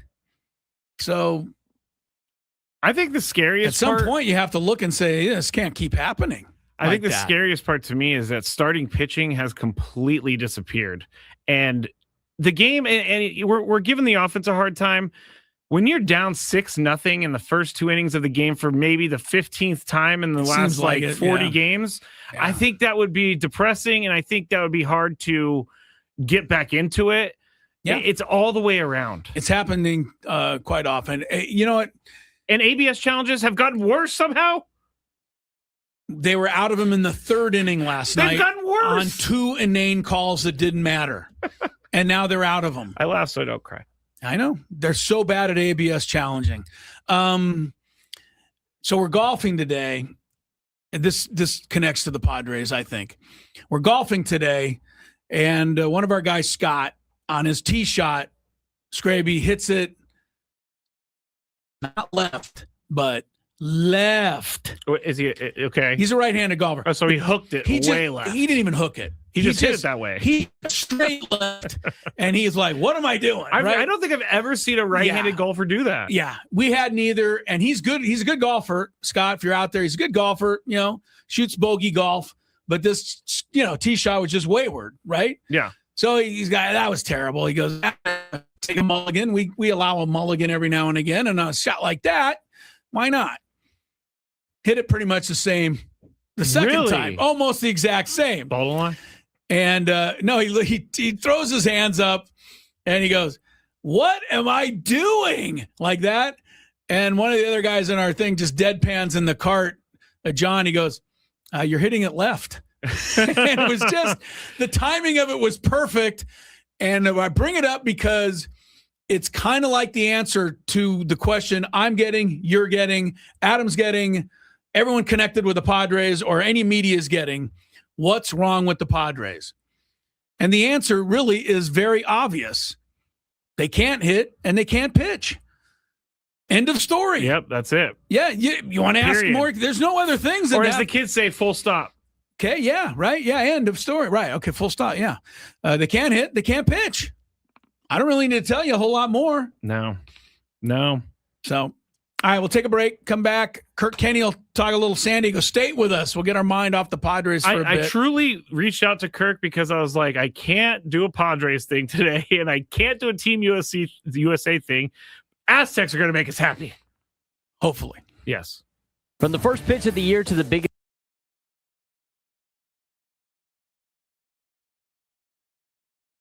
So last night, the bus was to leave for the airport at 8 p.m. And Tony, you know this. Everybody knows this. If you're hooked up with anything like this, as Pete Carroll used to say, on time means you're late. Right. So Amy's the young lady who handles all the travel and puts together the itinerary. So we're just about ready to leave. TJ Lacita. She stands up as the bus is kind of rumbling to life. And she goes, okay, everybody get your passports out. I want to make sure nobody leaves without their passport. Because, again, you are talking to college kids here, and you don't want college them kids, to, huh? That's who she thought she was talking to. She thought she. So I'm sitting there, and I'm thinking to my head, like, you don't need a passport for this trip. I didn't even bring one. We're just going to the Bahamas. And so, yeah. That was your thought process? The Bahamas are an international flight, I believe. This is almost equal to the fact that North Dakota borders Canada. I think it does equal that, Skraby. Actually, I forgot all about that. Yeah, I forgot about it too, buddy. Right. So for whatever reason, I did not bring my passport. I'm sitting there, and I'm like, my stomach, you have your sinking feeling. And I'm like, what? Never do that. Yeah, thank you. And I was like, oh no, I don't have my passport. Here's my second thought, guys. If I just quietly call Lori, because the flight wasn't until 10 o'clock. You got some extra time. So I said, if I call Lori and just have her bring my passport down to the airport, I'll be able to get away with this without everybody knowing that I blew it. Because that isn't a factor here. You don't want to be embarrassed. So she's in the back checking the players, passport situation out. And I'm having this argument with myself. Oh no, what do I do? And so my first thing is I'll call Lori and I'll just say, hey, can you, I blew it. I forgot my passport. Can you meet me down at the airport? And then I thought, we live 25 minutes from the airport. Lori is not going to be happy. Nope. Getting my passport and driving it down there. Because the airport is really easy to access these days. And never easy to access, exactly. So I had a quick discussion with myself, and it was either A, it's time for me to embarrass myself in front of the team, or I'm going to have to ask Lori to drive to the airport. I chose the first one. So I said, oh my goodness, I can't believe I forgot my passport. I don't have it. And Stacey Terry Hudson looked at me and like, what? Like you? I mean, she wasn't mean about it. She was just like so surprised. And as I was, and everybody's like, what are you going to do? And I said, well, I live, literally 10 minutes from the school. And I said, I'm going to call Lori right now. Is there any way we can just hold up for 10 minutes? What?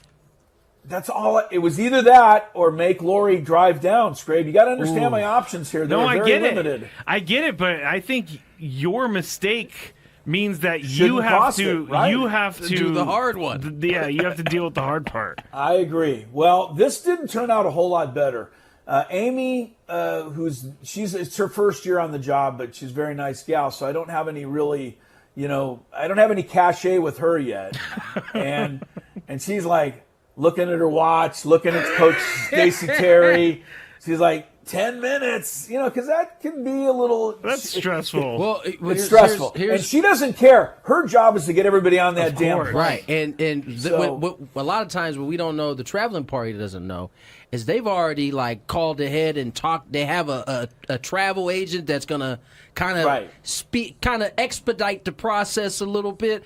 And if they mess up that contact, then everybody's messed up. So everything is thrown asunder if you got to wait 10 minutes. And but I'm on the phone with Lori, and Lori's like, well, I'm not going to the airport. There's no way. She's like, you tell them that I'll be there in 10 minutes. You tell them. And I will give Lori a lot of credit. She, while this discussion was going on, found the passport and was already in the car. Whoa. So I give her a ton of credit. She didn't wait for... okay, go get the passport and hurry up. Because she knew she wasn't going to the airport. So she knew she wasn't going to the airport. Exactly, Tony. She's like, I'm in the car. She did. She said, I'm in the car. So I told, Amy, and I got Lori on the phone. I'm telling Amy and Coach, I'm like, she's on her way. And I said, I drive this all the time. It really is 10 minutes. And they're like, all right, 10 minutes. So last night, the bus was to leave for the airport at 8 p.m., and Tony, you know this, everybody knows this, if you're hooked up with anything like this, as Pete Carroll used to say, on time means you're late. Right. So Amy's the young lady who handles all the travel and puts together the itinerary. So we're just about ready to leave. TJ Lucida. She stands up as the bus is kind of rumbling to life. And she goes, okay, everybody get your passports out. I want to make sure nobody leaves without their passport. Because, again, you are talking to college kids here, and you don't want college kids, huh? That's what she thought she was talking to. She thought she. So I'm sitting there, and I'm thinking to my head, like, you don't need a passport for this trip. I didn't even bring one. We're just going to the Bahamas. And so, yeah. Bill House Studios can't contain us. Skraby and I will be out there on Friday. This Friday at Far Corner. Ultimate Game Day Hangout. It's located across from Petco Park on the corner of 10th and J. We'll see you there starting at 2 o'clock, broadcasting live before Padres Toronto. Come say hi, talk baseball, enjoy some insane made from scratch pizza. Next, that is great pizza, by the way. I don't want to just gloss over that. No, it's not. It is really good. Love their pizza. Next level cocktails and unbeatable game day specials, which include $4 beer, $6 wells, $9 house wines. Everything gets underway at 2 o'clock. Far Corner, a better place to celebrate baseball. There's a great atmosphere there. We've been there. We love it. And we're looking forward to seeing some of you out there Friday, starting at 2 o'clock. All guests join us on the SDCCU fan hotline. It's not big bank banking. It's better. Kirk Kenny will be on that hotline shortly. We are less than 2 months away, for what it's worth, less than 2 months away from the college football opener. Oh, I thought you were going to go NFL, and I was ready. Oh, we probably are less than 2 months from that as well. Yeah, college football always starts first. San Diego State's first game is September 5th. So, right, we're within 2 months of the opening game. That is true. Yeah. College football. Yeah. I love all these kids that go out and compete. And I root for them like you can't believe. They put their hearts and souls into it. I think it's good that some of them get some money. But I don't like what's happened to the game of college football. I got to be honest. It's not trying to take away from the kids themselves, but it's taken away, to me, a lot of the fun of college football and the spirit of the whole thing. NIL, transfer portal, but I think even worse than that, just the big money, what do you say, greediness, out there where people are lining pocketbooks and not looking out for what's best for the game. Anyway, Kirk Kenny joins us. And with that. Welcome to the sport he loves to cover, Kirk Kenny on the SDCCU fan hotline. Kirk, I know you kind of agree with me to a certain extent, right? I mean, the days of, kind of the rah-rah fun of college football, that's a pie in the sky at this point. Well, first I'd like to say glad to be here, especially after that great warm-up. You're welcome. There's times where I'm at that age now. I just became a senior citizen 2 weeks ago. Good for you. And so I'm having a lawn put in so I can tell people to get off it. But sometimes I think, okay, I'm just old, so I always, romanticize the good old days and this and that. But, when you look at some of the things going on, it really is a challenge to still enjoy some of the aspects.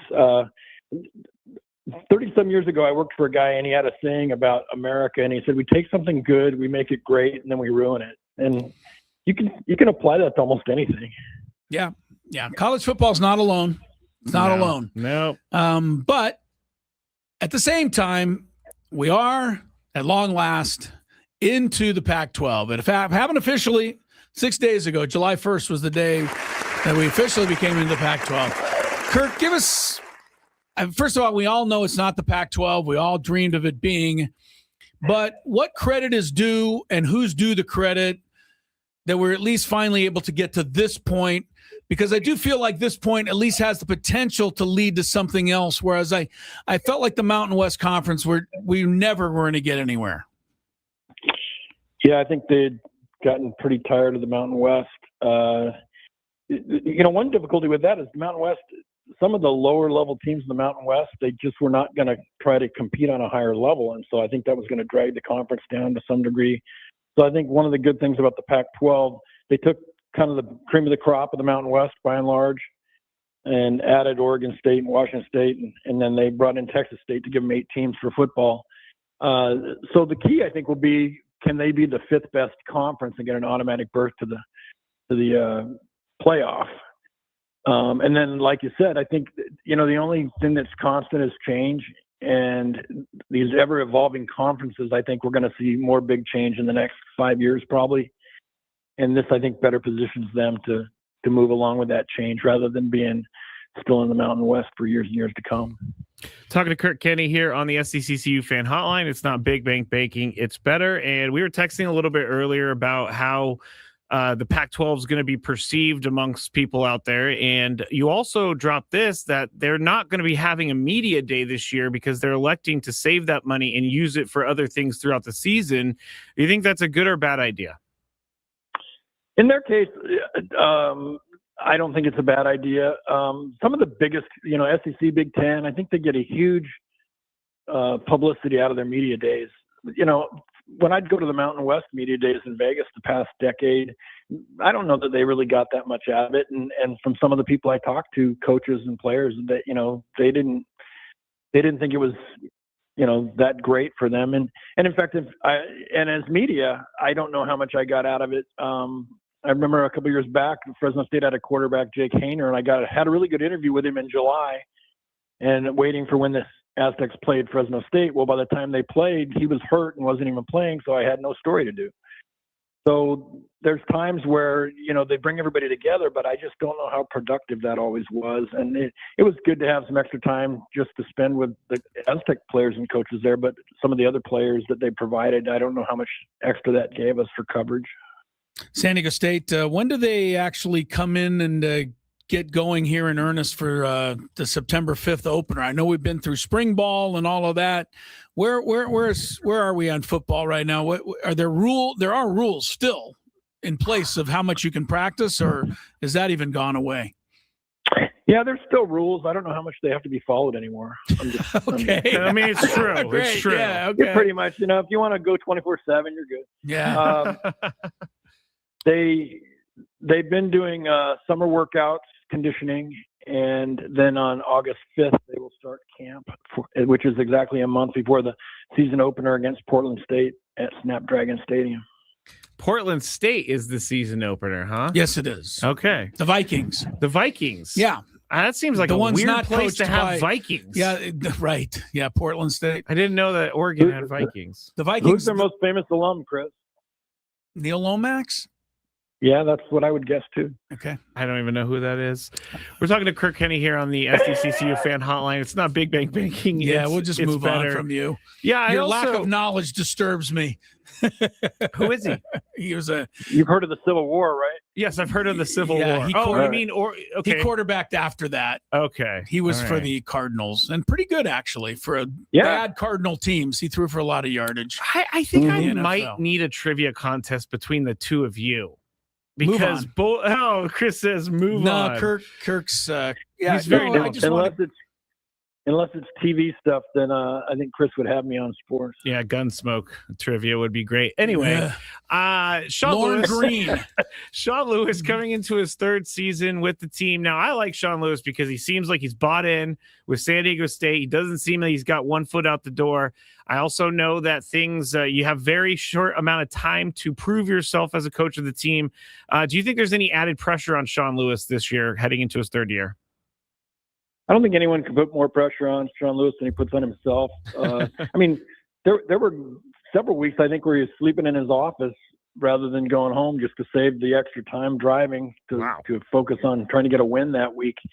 9-4 last year, that was a big turnaround from the previous season, and I think they want to build on that this year. I thought they did very well in the portal, bringing in new talent. So I think things point in a direction of a similar type season to last season. But as far as pressure, I don't think anybody's putting pressure on him to win. I think it's all all he talks about is winning, and I think he puts enough pressure on himself that he's not going to see it from the outside. Kirk, when I look back at last year, a lot of good times. And, the quarterback situation was kind of crazy the whole year. And then look, they get into a bowl game and the kid comes off the bench there and runs wild for the Aztecs, has an unbelievable game. But the defense wasn't there because they all had to sit out for various reasons. The defense is what carried them to where they got. And it was really a great defense in a lot of ways. Great players, Chris Johnson and more. So where's the focus? Where are we looking at this year coming into it? What are we leaning on in terms of, what we think is going to be good? Well, I think they brought in some good transfers on defense, but it's, until they've proven themselves. Yeah. I think they're going to have to rely on – it's going to be a reverse of last year. There's going to a lot more guys back on offense, including Jaden Danigal, the quarterback, who's healthy now after having off-season surgery. The quarterback you mentioned who ran wild, Bert Emanuel Jr., has been moved out to wide receiver, so that gets him on the field more and gives you even more talent on offense. Lucky Sutton's back at running back and some of their wide receivers as well. So I think it bodes well for this being perhaps the most productive offense since the heyday of a decade ago with the big guys in the backfield. So then it's a key of how quickly the new guys on defense come together and can replicate what was accomplished last year. Kirk, I like it. I didn't know Lucky was back. It always seems like our running backs. Dog? No, Lucky the dog. No, Lucky the Sutton, running yes, back. I'm talking about Lucky the running back, Skraby. No, but it always seems like our good running backs are one and out the door. Like so I'm glad to hear he's back. He was good. Why do you think he has so many kids staying with the team instead of doing what a lot of other players do, which is find some money and go transfer elsewhere? Well, I think it's various situations. Their wide receiver, Jordan Napier, I think probably would have transferred, but he got hurt during the season, and that reduced his marketability to try and go somewhere else. Others, like Lucky Sutton, he's homegrown. I'm sure they have ponied up some money for him, and it was enough to keep him. They did lose, Trey White they lost to Texas Tech because I heard he got around $1.7 million, which, you can't tell a kid no to that. No. But I think he gets that much money. It's going to have to start coming out of your paycheck, Kirk, to get down to that. So we can't do that. Yeah, well, I don't think that's going to happen. But, but I mean, they brought up how much I think last year the amount they spent was about a little over $1.5 million, and this year I think they're around $5.5 million. So they substantially brought up how much they're able to retain players. That's a lot of. That's a huge raise. It is. Until you realize the top teams around the nation are now over 40 million. Yeah, no, I get it. 40? Yeah, no, they keep moving that goalpost. Yeah, it's ridiculous. But if you look at within your own conference, I think most of the teams are between 6 and 7 million, so they're within the still range in the of hunt. their own conference. Kirk, let me look at I'm looking at the schedule. Kirk Kenny's with us on the SDCCU fan hotline.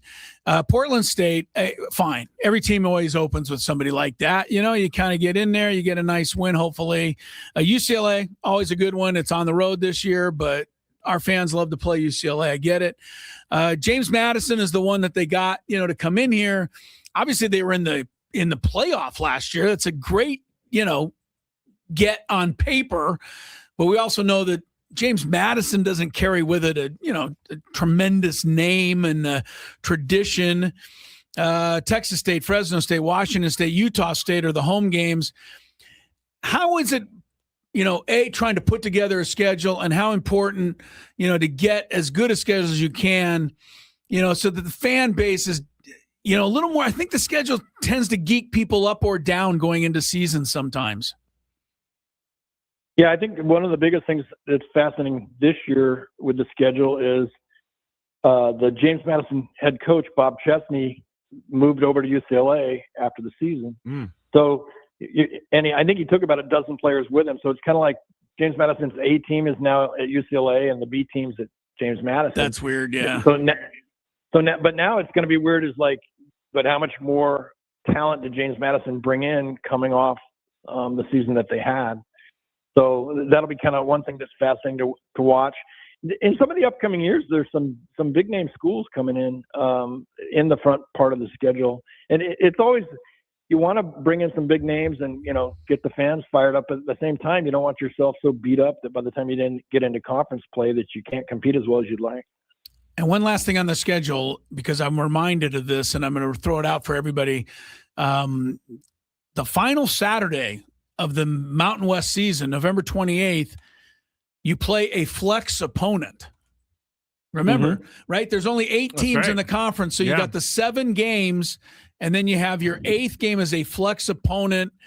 You kind of explained that to me before, Kirk, but give it to me one more time so I'm kind of down with it going into the season, how that'll work. Because it's actually before the championship game.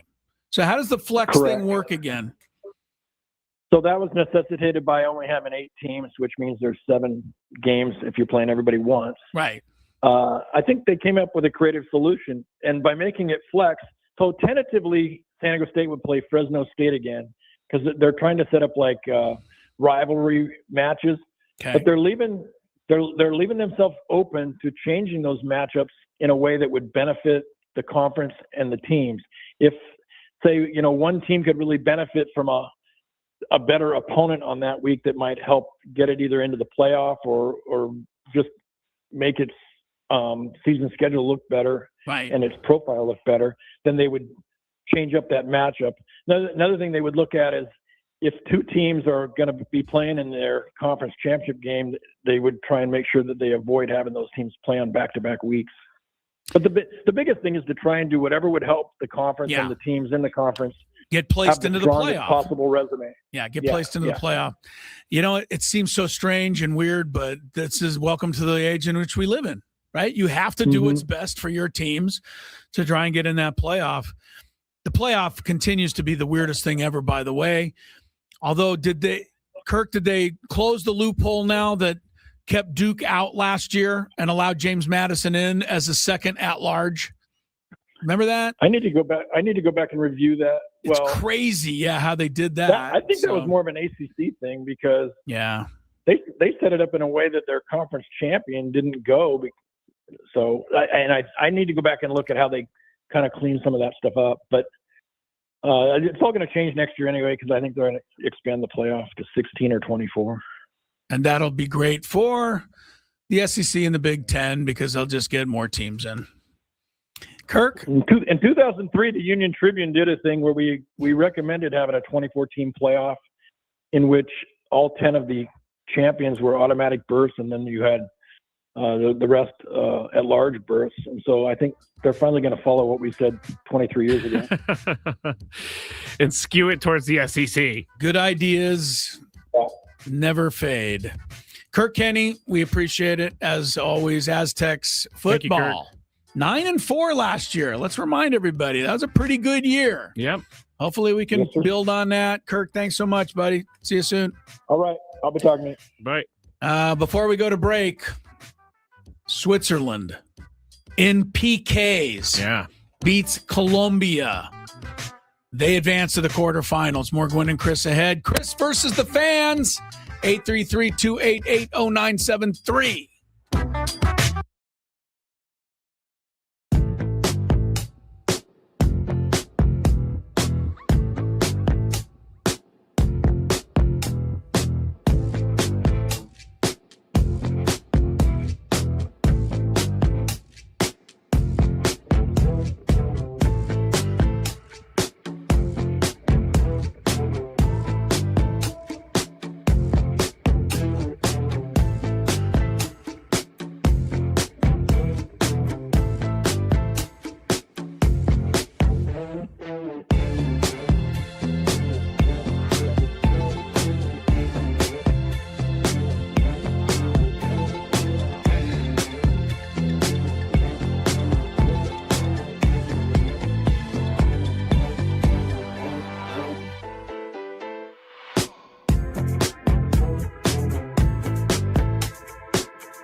Vargas a Vargas. Rubén y Camilo frente a frente.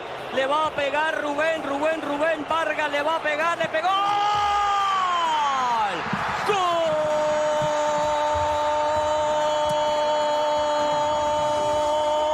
¡Gol de Suiza! The crazy excitement of a World Cup that we are no longer a part of. Welcome back to Gwynn and Chris. 97.3 The Fan. Heading into the 4 o'clock hour, we're going to do a little Chris versus the fans here, give you a chance to win some prizes here, at least get entered for a grand prize 2-night stay at the Fontainebleau in Las Vegas, $150 food and beverage credit, and the Oasis pool deck at Fontainebleau, Las Vegas, officially open for the season. They are offering 6-acre elevated pool experience with 6 distinct pools and live beach. Enter to win a 2-night stay at Fontainebleau, Las Vegas.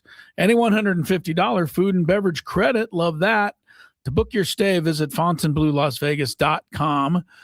Do that now. The yelling that Skraby played at the top of the hour was part of the comeback by Argentina today, down 2-0 with 10 minutes to go. Sorry, I switched it on you. Oh, you did? I did. I switched it on you. That was the final goal for Switzerland. Oh, thank you. Yes. I asked you if you switched it. I know, and I did. And you said you'd want I said I was looking for it. It was my fault. Okay. My fault. Well, Argentina did come from 2 down in the last 10 minutes. They beat Egypt 3-2. Switzerland just a little bit ago over Colombia in PKs. Nobody scored for 2.5 hours of soccer, but Switzerland is celebrating like they just discovered a new brand of cheese. I was wondering where that doesn't have holes in it. They finally figured out how to make cheese without holes, and the people are going crazy in Switzerland. They are into the quarterfinals. They'll play Argentina. I was gonna say maybe they develop the best Swiss Miss hot cocoa you could ever taste. I like a good little Swiss Miss hot cocoa. Me too. Colombia is the unlucky loser in the PKs there, and they go home. All right, we're gonna get into Chris versus the fans. 833-288-0973. If you'd like to play, we actually have a line open right now for those who say they never can get through. Should be able to get through right about now. Big Five is coming up at the bottom of this hour. Is Dalton rushing in the Big Five today? You know, I can make an exception for him. Actually, let's talk about him at 420. I mean, how is this that this is like almost every night with this guy now? I have no idea what is going on. Like, how much longer do we have to go with this? And, you know, they're suspending people throughout baseball, right? Here, there, everywhere. This guy almost gets in a fight and clears the benches every night. He certainly has a temper. We'll talk about his latest brush with trouble last night. But right now, we'll play trivia. If you had one shot, one opportunity to take down the human almanac himself, howdy do. Now is your time. Listen to me, this guy is dangerous. Now is your opportunity to win a prize. Well, I hope you know what you're in for. Chris versus the fans starts now on 97.3 The Fan. All right, the rules. You have to make it through 3 questions. Each question will get more difficult as you go along. If you get the question right, you move on. If you get it wrong and Chris gets it right, you're eliminated. But if Chris gets it wrong, then you move on to the next question. Or you win if you're a first-time player. Let us know before you get into it, and you'll get that question for free today. I wonder if I just saw a clip on TV. Kirk said that the Aztecs and the Pac-12 are not going to do the media day this year. Yeah. But the Big 12 football conference is, and they're doing it right now. Yes. And that means the Texas Tech coach was up there answering questions today. I wonder if he changed his tune. I just want to know how he spun all of his answers today, on the Sorsby thing. Yeah, because Sorsby is not playing for them anymore, so he doesn't technically need to defend him anymore. But he still needs to defend their behavior, I think. Yeah, which was, we support him to the end. It wasn't murder. Wasn't murder, he said. He literally said that. He said it wasn't murder. But now, anyway, I want to hear what he had to say. It's up on the TV there. I'll try to track that down, Skraby. But I can look for it. In the meantime, let's play a little Chris versus the fans. Get it rolling there. Yeah, let's go to contestant number 1, Justin. Hello, Justin. How we doing, fellas? Hey, Justin. Good. Well, we're doing well. Thank you. Good. Thank you for good. You ready to play? Calling in and playing. Let's do it. All right, Let's here we go, go. Question number 1. What city did Team USA lose in last night? That would be Seattle, Washington. Yeah, did you know that the stadium, Chris? Did you know that the stadium keeps all the noise? I did, in? and you can't lose there. Yeah, you can't lose. No, everybody told me. Yeah, can't lose. I like that everybody. The sound is so incredible, you cannot lose. I think our Apple TV guest from last week actually brought that up too. Yeah, I'm not knocking the Apple TV guy who said it because everyone said it. And it's true. It's not true. No, it's true that the noise stays in. Yeah, but it can't take care of a mismatch of those epic dimensions. Correct. All right, here we go. Question number 2. Lionel Messi spent 17 seasons playing for what European soccer team? Oh man, it's one of two. I'm gonna go with Barcelona. Barcelona is correct. Nice job. You're going to question number 3. Barcelona. That's where you went and saw a game, right? I did. Yeah, I did. He wasn't there any longer. No, I did see a match. He was in Miami with Inter Miami. Yes, that was a very good one. Good grab there, Justin. Here we go. Question number 3. Let's see. I want to ask this question. All right, 3 players have hit 4 home runs in a game. Or let me start this over. Sorry about that. 3 players hit 4 home runs in a game last season. Name 2 of the 3. Oh man. I think I'm going to use a little strategy, and I'm going to pass. Pass. Okay. Tries the strategy. All right, the strategy works sometimes. It does. What'd you say? 3 guys did it last year? 4 home run game? Yeah, correct. And that's amazing because a 4 home run game only happens like once every 10 years. And for some reason, I remember Scooter Jeanette did it. But it was, back it was a long time ago. Yeah, it was. Right? So this doesn't happen often. But I think I'm going to get you, Justin. I'm sorry. But I could, until I answer and Skraby buzzes, I'm pretty sure Schwarber did it. And the other one I do remember because he's on my fantasy team this year and he hasn't done squat. And I'm hoping for him to go back to Eugenio Suarez. Those are my 2 guesses. Yeah. Sorry, Justin. I just remember Suarez did it. Could I get the other one? It's just there, but got it. You should know this because of me.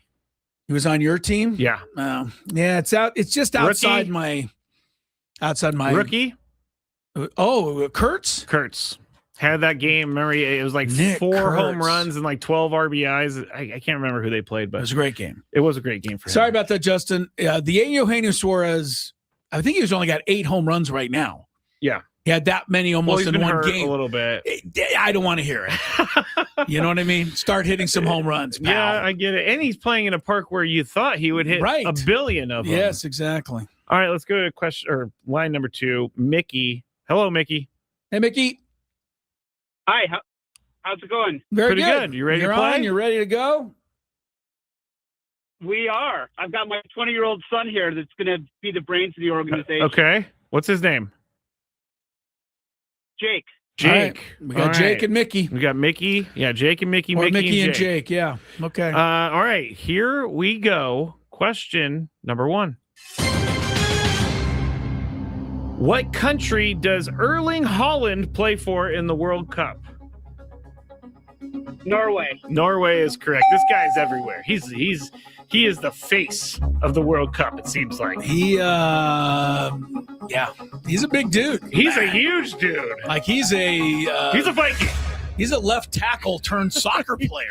He is massive, but he is very good at soccer. So. He can fire. All right, here we go. Question number 2. What country was the 2022 Oh, wait, did we ask this? I keep forgetting if we asked this. I'm going to change the question because I think we did. What English Premier League team did Harry Kane play 11 seasons with?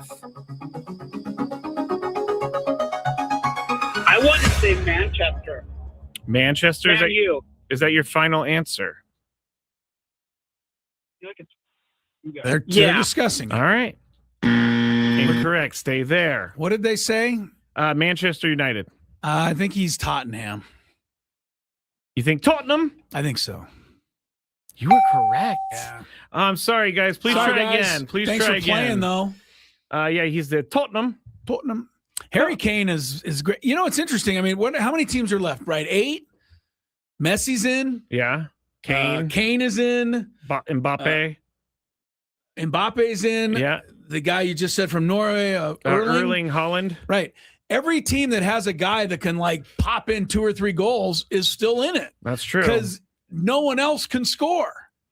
Did you know also? Right? It's kind of weird to me. It is weird. But it isn't. You know, England, you got to have one of these guys or you can't make it. Did you know that England fans are very upset that Trump has endorsed Harry Kane as a good guy and said that they played golf together and he likes him. So everybody... And now the England people don't like the fact that Trump likes him? Well, no, because it seems like whenever Trump gets into the sports stuff, it always goes wrong for that person. So they're very upset that he said anything about Harry Kane. The last thing we ever do is talk politics, but I will say it was a pretty funny line when Donald Trump said that he really, really, really, really, really knows sports, yet he'd never heard of a red card. Yes, I know. That was pretty funny, I thought. It was funny. All right. All right, we go to our next. Let's go down the line. Ryan is next. Hello, Ryan. Hey, guys. Hi, Ryan. Welcome. We ready to play? Let's do it. All right, here we go. Question number 1. What does VAR stand for?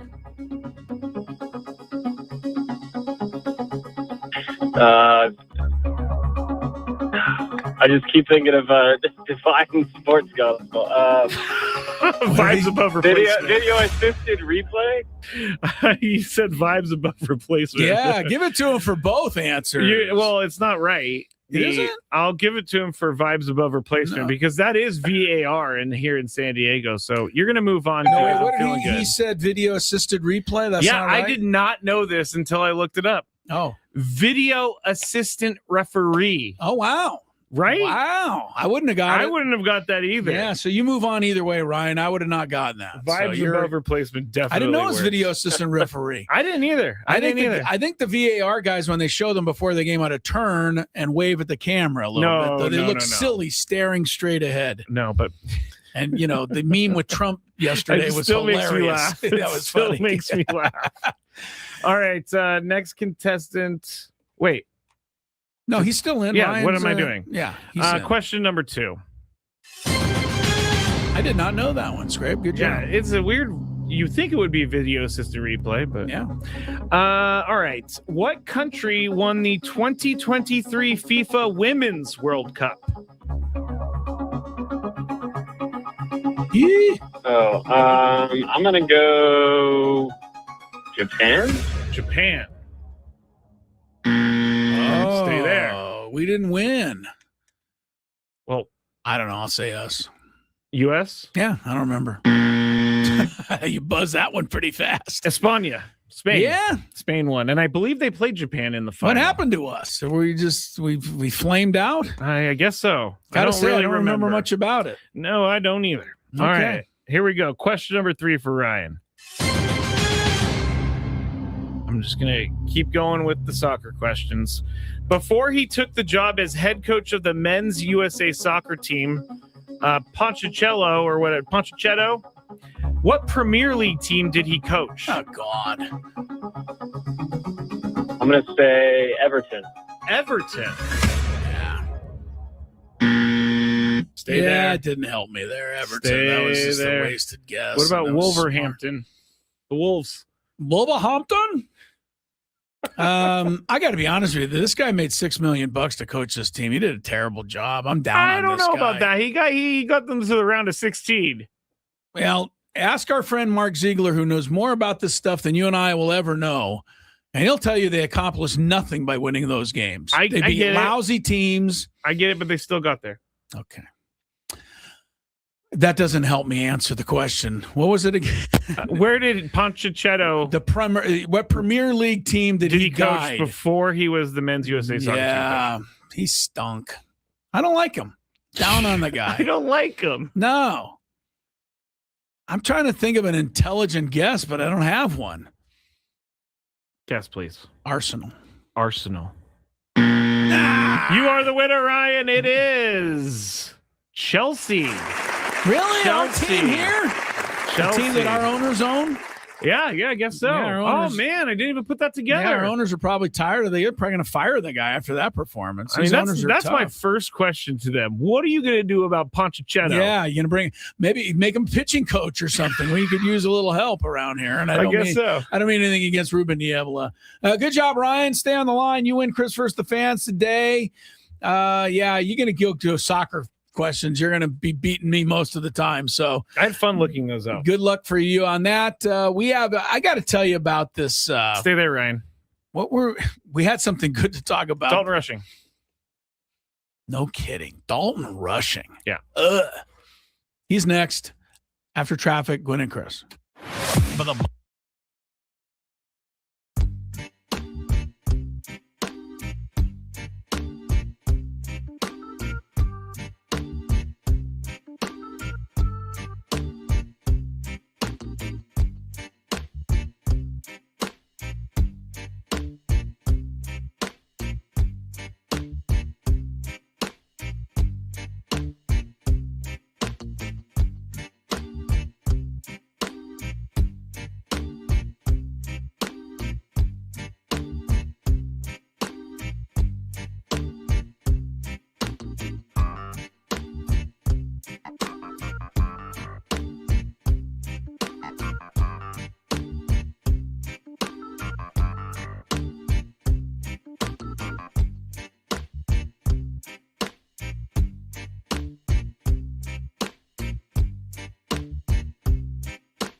Tony is idle today. Padres, Diamondbacks tonight. German Marquez, Zach Gallen. Who do you think has the better ERA heading into the contest? Oh, man. It's not even close. Is it German Marquez does. Zach Gallen has been bad this year. And last year. No, a little better last year than what he's got this year. Yeah. Anyway, Padres have been shut out 2 of the last 3 games. Blah, blah, blah, blah, blah. Skraby likes to say. Yeah, if you don't have anything nice to say, don't say anything at all. Blah, blah, blah, blah. So we'll see if the Padres can even the series.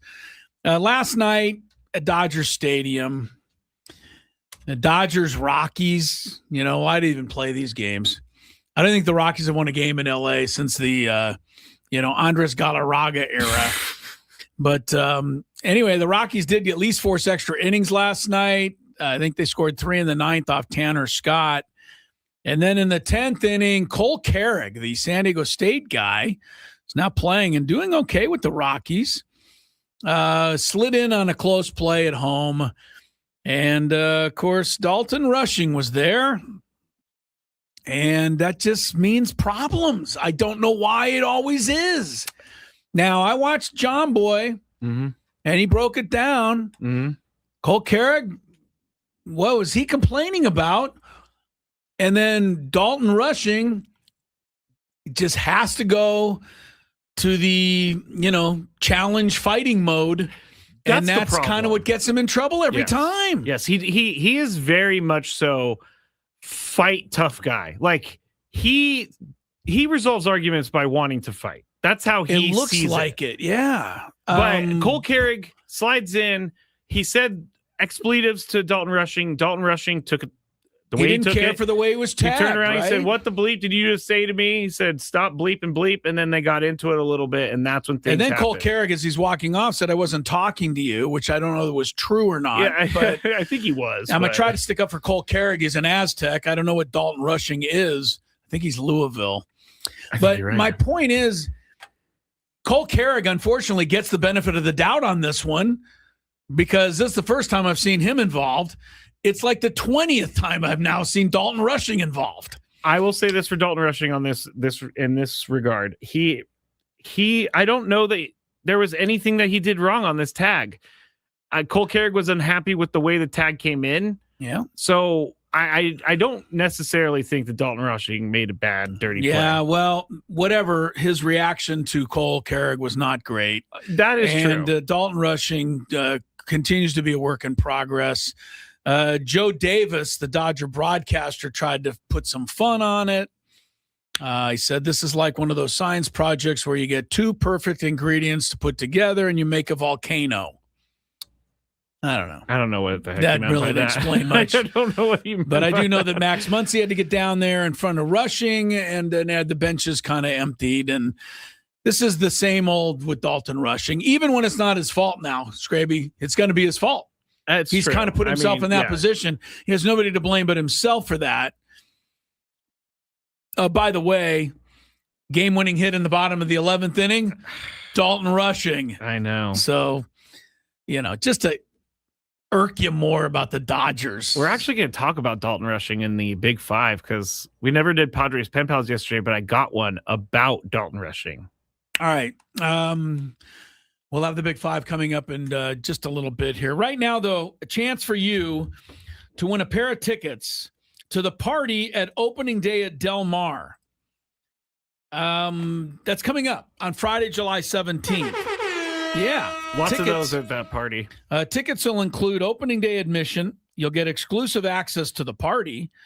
And the party comes with a couple of world-class DJs, craft beers, cocktail bars, photo booths, and private wagering. Wow. Oh, private wagering. Yes. That means you can wait right to the last second. You run up to the window. I can't wait to spend my $100 on tickets. Elm Street. Tickets at dmtc.com. Got to be 21 and over to win the prize because you need to be 21 and over to get in. Good point. To the event. Good point. And let's see. I'm going to just give you a trivia question, I think. Yes, because we have determined that the math riddle is only for Padres tickets. The math riddle is only good for Padre tickets. And, I think that's good because I can't keep coming. Let's take a minute for me to come up with. I wish I hadn't just said where. Can you read the headline on the news right now? 8-year-old suspected of snake theft. Anyway, you're looking for a trivia question. I am looking for a trivia question. Zach Gallen will be on the hill tonight for the Arizona Diamondbacks. The milkman is from Summerdale, New Jersey. He was drafted by the Cardinals 2016. Out of what school? First person with the correct answer to tell me where the milkman went to school, played his college baseball. You probably can look it up, but if you do, you'll probably run out of time. 833-288-0973. Call in to win the tickets to the Del Mar party. Gwynn and Chris continues shortly after this. Gwynn and Chris on the Fan.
Yes. I don't remember that video, but it served Andy well.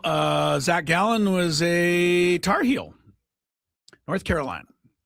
Never would have winner guessed. on that one. So Andy goes to the Del Mar party. Maybe you'll win those tickets tomorrow, and then you'll see Andy, at the party. You know what I mean? If we're giving the tickets away tomorrow. Yeah, then you guys can all congregate together. I believe tomorrow night is Trevor Hoffman bobblehead night. It sure is. We were giving tickets away to that last week. Game starts at 7:10 p.m. tomorrow night. Yes. Who are we thanking for that? ESPN. Aha. Moving it back, always good to give us a little extra time. Yeah. Especially when Tony's not here. Oh, yeah. We needed that extra 35 minutes. We appreciate the extra time when Tony's out. When he's out. It's great. Yeah, it helps. But we'll be here tomorrow. Picking up the pieces, I got nothing meaner I can say about the team than I already said earlier today. So go back to the 2 p.m. I mean, we'll talk about it again at 5 p.m. I don't think I was mean in the sense of unfair. No. I think I was mean in the sense of you got to say what you got to say. I don't even think that's mean. Yeah, right. I know. But they're playing terrible, and it need to be said. So they played terrible again last night. The first inning's all you needed to see.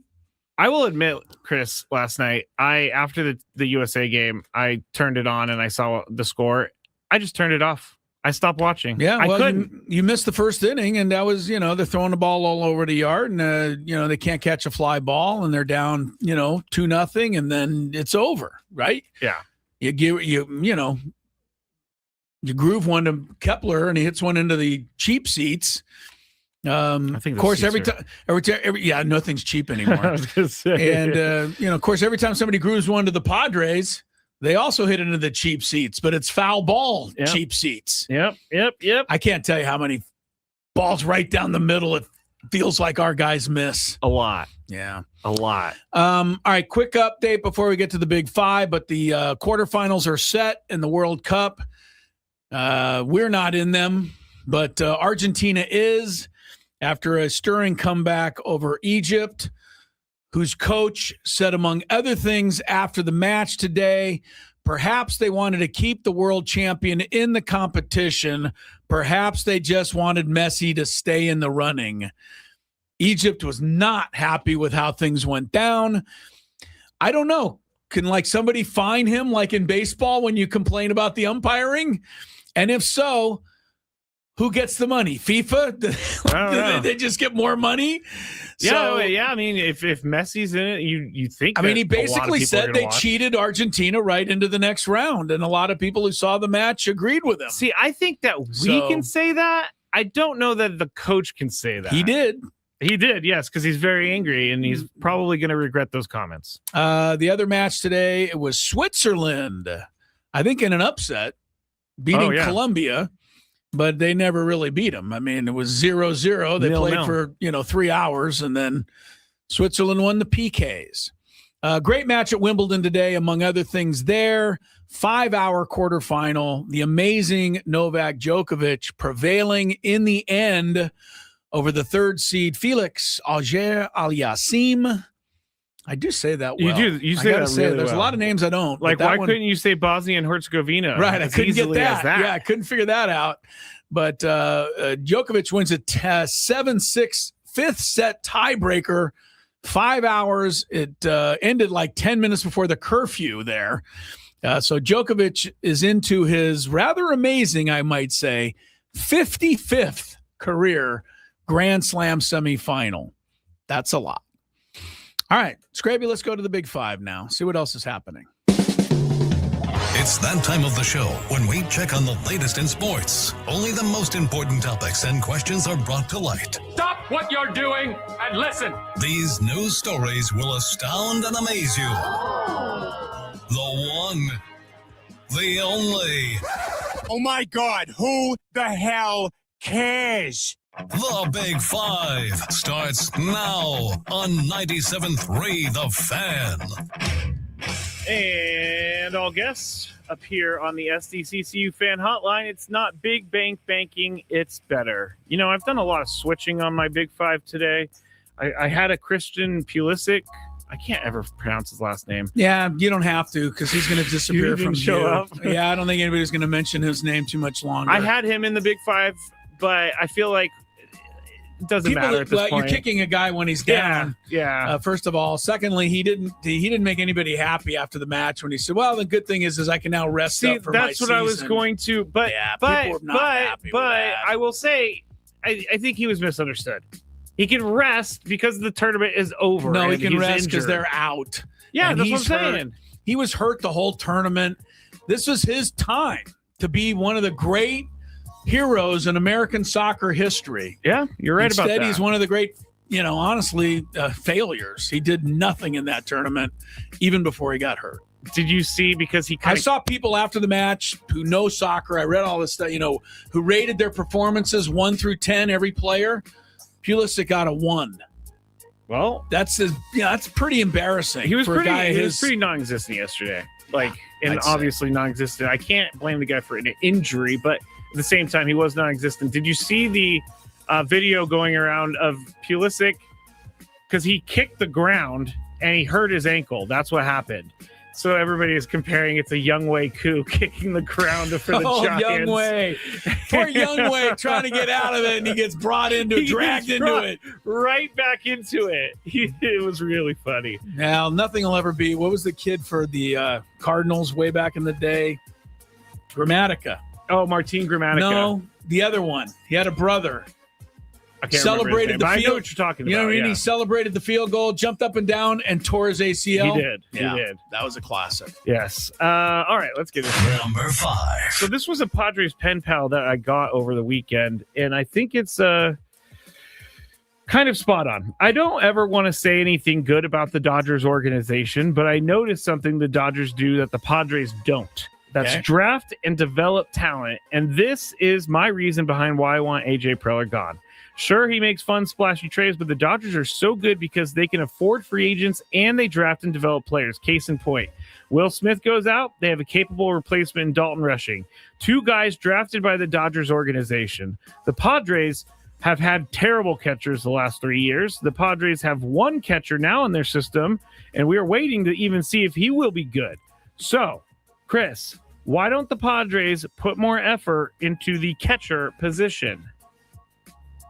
Well, it's pretty spot on for the moment.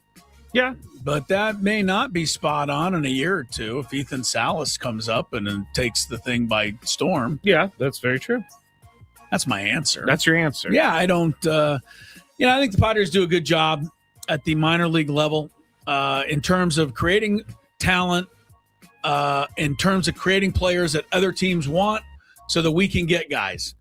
And that's what we do mostly. It's kind of a different model. And it's the way we have been successful. Yeah. But you're right. When you're playing against the Dodgers now and they're whipping everybody and you see Will Smith, but where else have they developed a player? Like who else? Freddie Freeman, did they develop him? No, they definitely didn't. Tommy develop Edman, him. how about him? No. Mookie Betts? No. How about Max Muncy? No. How about Teoscar? Nope. Pajes, I'll give him that one. Where did Teoscar play before the Dodgers? I don't remember. Toronto, Seattle. He was like an American League All-Star guy. Come on. I'll give you Pajes and Will Smith. That's all I'm giving you. Dalton Rushing and okay, but you know what I'm saying. For starters, they got 2 guys. I would have to look through the So pitching. I'm not going to knock the Padres on that one too much. Yeah, but I see what they're saying on that particular item. I have been saying the last few years that the Padres, it seems like their whole thing is that they don't mind a catcher that can't hit, but it's getting them into a lot of problems because when the catcher can't hit and everybody else can't hit, no one's hitting. And the catcher is even more of an automatic out at the end of the lineup. I hope the Campisano gets going, but I don't know that they can keep doing this. And you're right. Ethan Salas is going to come up at some point, but I don't know that they can keep just looking past the fact that catchers can't hit on this team because it's killing them. It's not the only reason, obviously. Yes. But it's killing them. Not helping. It's not helping at all. Number 4. Major League Baseball yesterday reduced Washington Nationals right-hander Cade Cavalli's suspension from 7 games to 5, a decision that came after the starter appealed the league's initial ruling. The others that are appealing, I guess it's still in the appeal process, so we won't know just yet. I'm up first. Why would they reduce his suspension? I'm honestly not sure. I am surprised he didn't get more. I think appealing this suspension was wrong on his part because he is profusely apologizing for something that he says he did not know was a bad thing to say. If I'm Kate Cavalli, I just take the 7 games. I get you don't get paid, but to say you're only going to miss 5 games now, I don't get it. I don't get it. I don't think this should have happened. Chris, why do you think this happened? Because everybody who appeals their suspension gets them reduced by a couple of games. It happens every time. So if you were getting paid, I don't know, $600,000-$700,000 a game, maybe you'd go ahead and appeal. That might be worth some big money to you. Yeah, you're right. Part of me answer. would like to see people say, you know what? I was wrong. And I admitted I was wrong. He did admit he was wrong, but and he still admitted he's wrong. But if you can get the suspension reduced, why not? He also can pitch once before the All-Star break as a result. There. But I'm also going to jokingly say that I don't think that what happened here was on the up and up. I think the White House phone may have been in use again to protect the Nationals, the home team. No, I'm joking, of course. I get it. That was a joke out there. Don't, break down my Twitter account for it. Yeah. Number 3. I think we got bigger things in the world to do than you go to Chris's Twitter account and just crush him for I that. don't know. I don't know. You say something that angers people, they'll find their way to you. Yeah, I didn't really want to put this in the Big Five, but we had other stuff to talk about today. This is very sad. Marshawn Nealon, the Cowboys player who committed suicide last year in November, he has passed away, or actually he did it in November 2025. He passed away at the age of 24. Boston University's CTE Center said that they have diagnosed him, posthumously? Posthumously, very good. Diagnosed him with stage 1 CTE, chronic traumatic encephalopathy. And he was how old? 24? 24 years old. So it's a bit eye-opening. Here's the question, Chris. Okay. How long do you think the NFL is safe? What do you mean? From where are they safe from? They're already taking it from every which direction. There isn't anybody how who long doesn't. before people stop playing football? Oh. It's not happening. Right? I don't know. I don't know. Yeah, I do. I don't know. I'm not saying everybody does it, but people still smoke. People still drink. People still drive, fast. Drinking. They still look at texts. People are largely indestructible. It's not going to happen to them. That's kind of the way we survive it. And CT is not going to happen to me. But the league is not.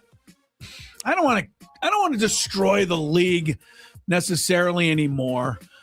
They deserved all the criticism at the beginning for trying to, throw us off the track and say that this was just non-existent. But now that they've acknowledged it, and the league is to the point now where we're complaining that they're too soft out there. Nobody can tackle anybody. Yeah, I don't know what more they can do. CTE, unfortunately, kind of like, what are you going to do? Like, you're going to tell race car drivers to stop driving? Guys still driving cars and getting wrecks and die. They still get into the car. Doesn't happen often. Well, how many guys die of CTE? I'm not trying to say one's too many. I'm just saying people don't think it's going to happen to them. I understand. And just like the guy who drives into the car, NASCAR doesn't think it's going to happen to him. That's how you do it. Here's how I think the NFL is going to die. The whole league's going to go out because of CTE? Because parents are going to stop letting their kids play football. And there's just not going to be any kids to play football anymore. I can't find a parent, Chris, that's like, yes, sign my kid up to go play football right now. I played football. It was fine. But now that you know that a developing brain being hit like that on a daily basis is not good for a kid, I just don't think parents are going to do it. I just don't think. Yeah, disagree. Okay. I know many parents won't, but you're not going to wipe the whole sport out. You might be right about that. Gambling can do it. Gambling can't do it. I just think at some point people are going to look at the NFL and say, I'm not risking my life. Nobody's playing it anymore. I will say that when I see one of these crazy plays on a Sunday, I'm like thankful to these guys for being willing to go out there for my entertainment. Of course, I'm still going to watch it. Number 2. Von Miller is a free agent again at the age of 37, and he wants to play this year. But he revealed something about last year's decision between two teams that he could have made, and he ended up choosing the Washington Commanders. You know what the other team was, Chris? Seattle Seahawks. Oh, So he could have joined a Super Bowl want to go team. to the Dolphins where he could make the squad? No, he said he got 2 offers, one from the Commanders, one from the Seahawks. Obviously, I picked the wrong team on that one. It would have been anyway. He would have been on a team that's won the Super Bowl. 3 separate teams to win a Super Bowl is what I'm trying to say. Long story short, I'm up first. Should Von Miller hang it up? Yes. Yes, I think he should hang it up. 37 years. Sometimes these guys just hang on for, I don't know why they hang on. Von Miller has done a lot. You just told me that he should have never started playing in the first place. You're right. Protected his health. You're right. But I do think he should hang it up. You're not doing much for it. Last year, you didn't do much. I don't know. I don't know why this bothers me, but it does. Chris, should he hang it up? No.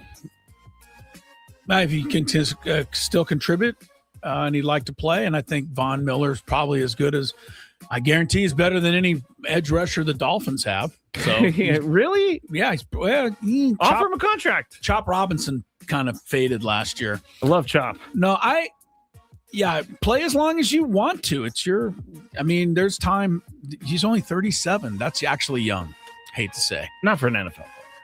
Number 1. You want everybody over the old 35 to hang him up. Just hang him up. Yeah. Junior Caminero and Ben Rice have committed to the Home Run Derby next week on Netflix, everybody. I just want to know, Chris, pick a couple other guys you would like to see in the Home Run Derby. Only one guy. Who? Schwarb. Yeah. I don't know if he's going to do it, though. It's in Philly. You would think he would do it, right? He hasn't committed yet. You would think he would do it.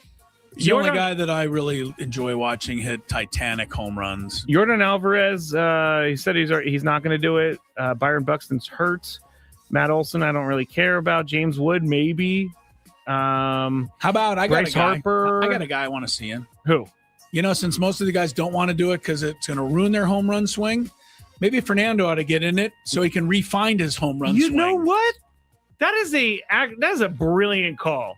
Get Fernando in the Home Run Derby. Yeah, maybe he'll return. That would to be his awesome, home run actually. Swing. Okay. Hit about 15 of them out. Kind of go, wait, here's what I need to do. I think that's a great idea. Thank you I would very like much. to also see Nick Kurtz do it. Shea Langoliers, maybe Munataka Murakami, but he's not going to do it coming off the IL. Okay. All right, that's I'll it. tell you one thing, though. They can put Babe Ruth in it, Hank Aaron, and resurrect all these guys. No You're way. not gonna watch it. I'm not watching it on Netflix I figured. at all. Not even going to come close to it. If they don't have the swing off, Chris, to break a tie, Care less what they do. I am going to in the lose it. All-Star game? Yeah. Like They last year? need the swing off. Unbelievably. Just the lowest moment in baseball history. Are you kidding me? That was that was the most exciting moment of the All-Star game. Okay, but that's not saying much. All right, that's it. Ryan O'Hearn hit a grand slam today. I like that. I like to hear that. Well, I do because on my fantasy team, Padres fans don't want to hear it because that's another guy that used to be on our team that is hitting grand slams for other teams. It does feel like it happens quite often. Real quick, WNBA, Caitlin Clark, Gino Auriemma came out, talked about the hard fouls on Caitlin Clark. And look, Caitlin Clark, I can't blame her. The fouls are ridiculous, some of them.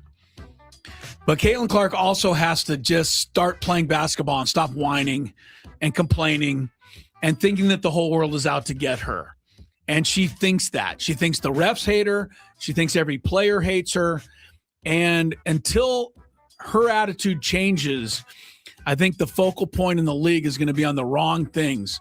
It should be on her ability to play. You're saying you're not blaming her, but if she doesn't get over it, then the league is going to be focused on the wrong thing? I'm going to need more time to develop this, but yeah, I think she needs to get past worrying about all this stuff and just play basketball. And until she does, we're going to be looking only at that instead of basketball.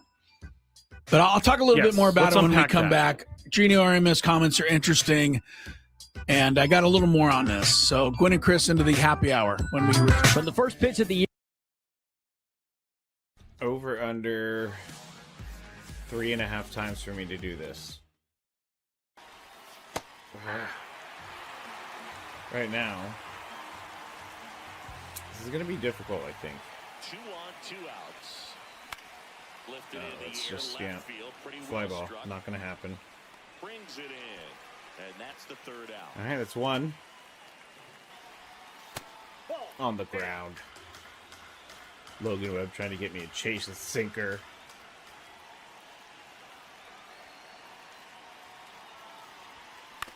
Oh, man. He got me to chase a sinker. 2. Nope, ball 1. I'm not going to get overconfident about my eye right there, because 2 on, 2 outs. Next I should have swung at that, though. And the count is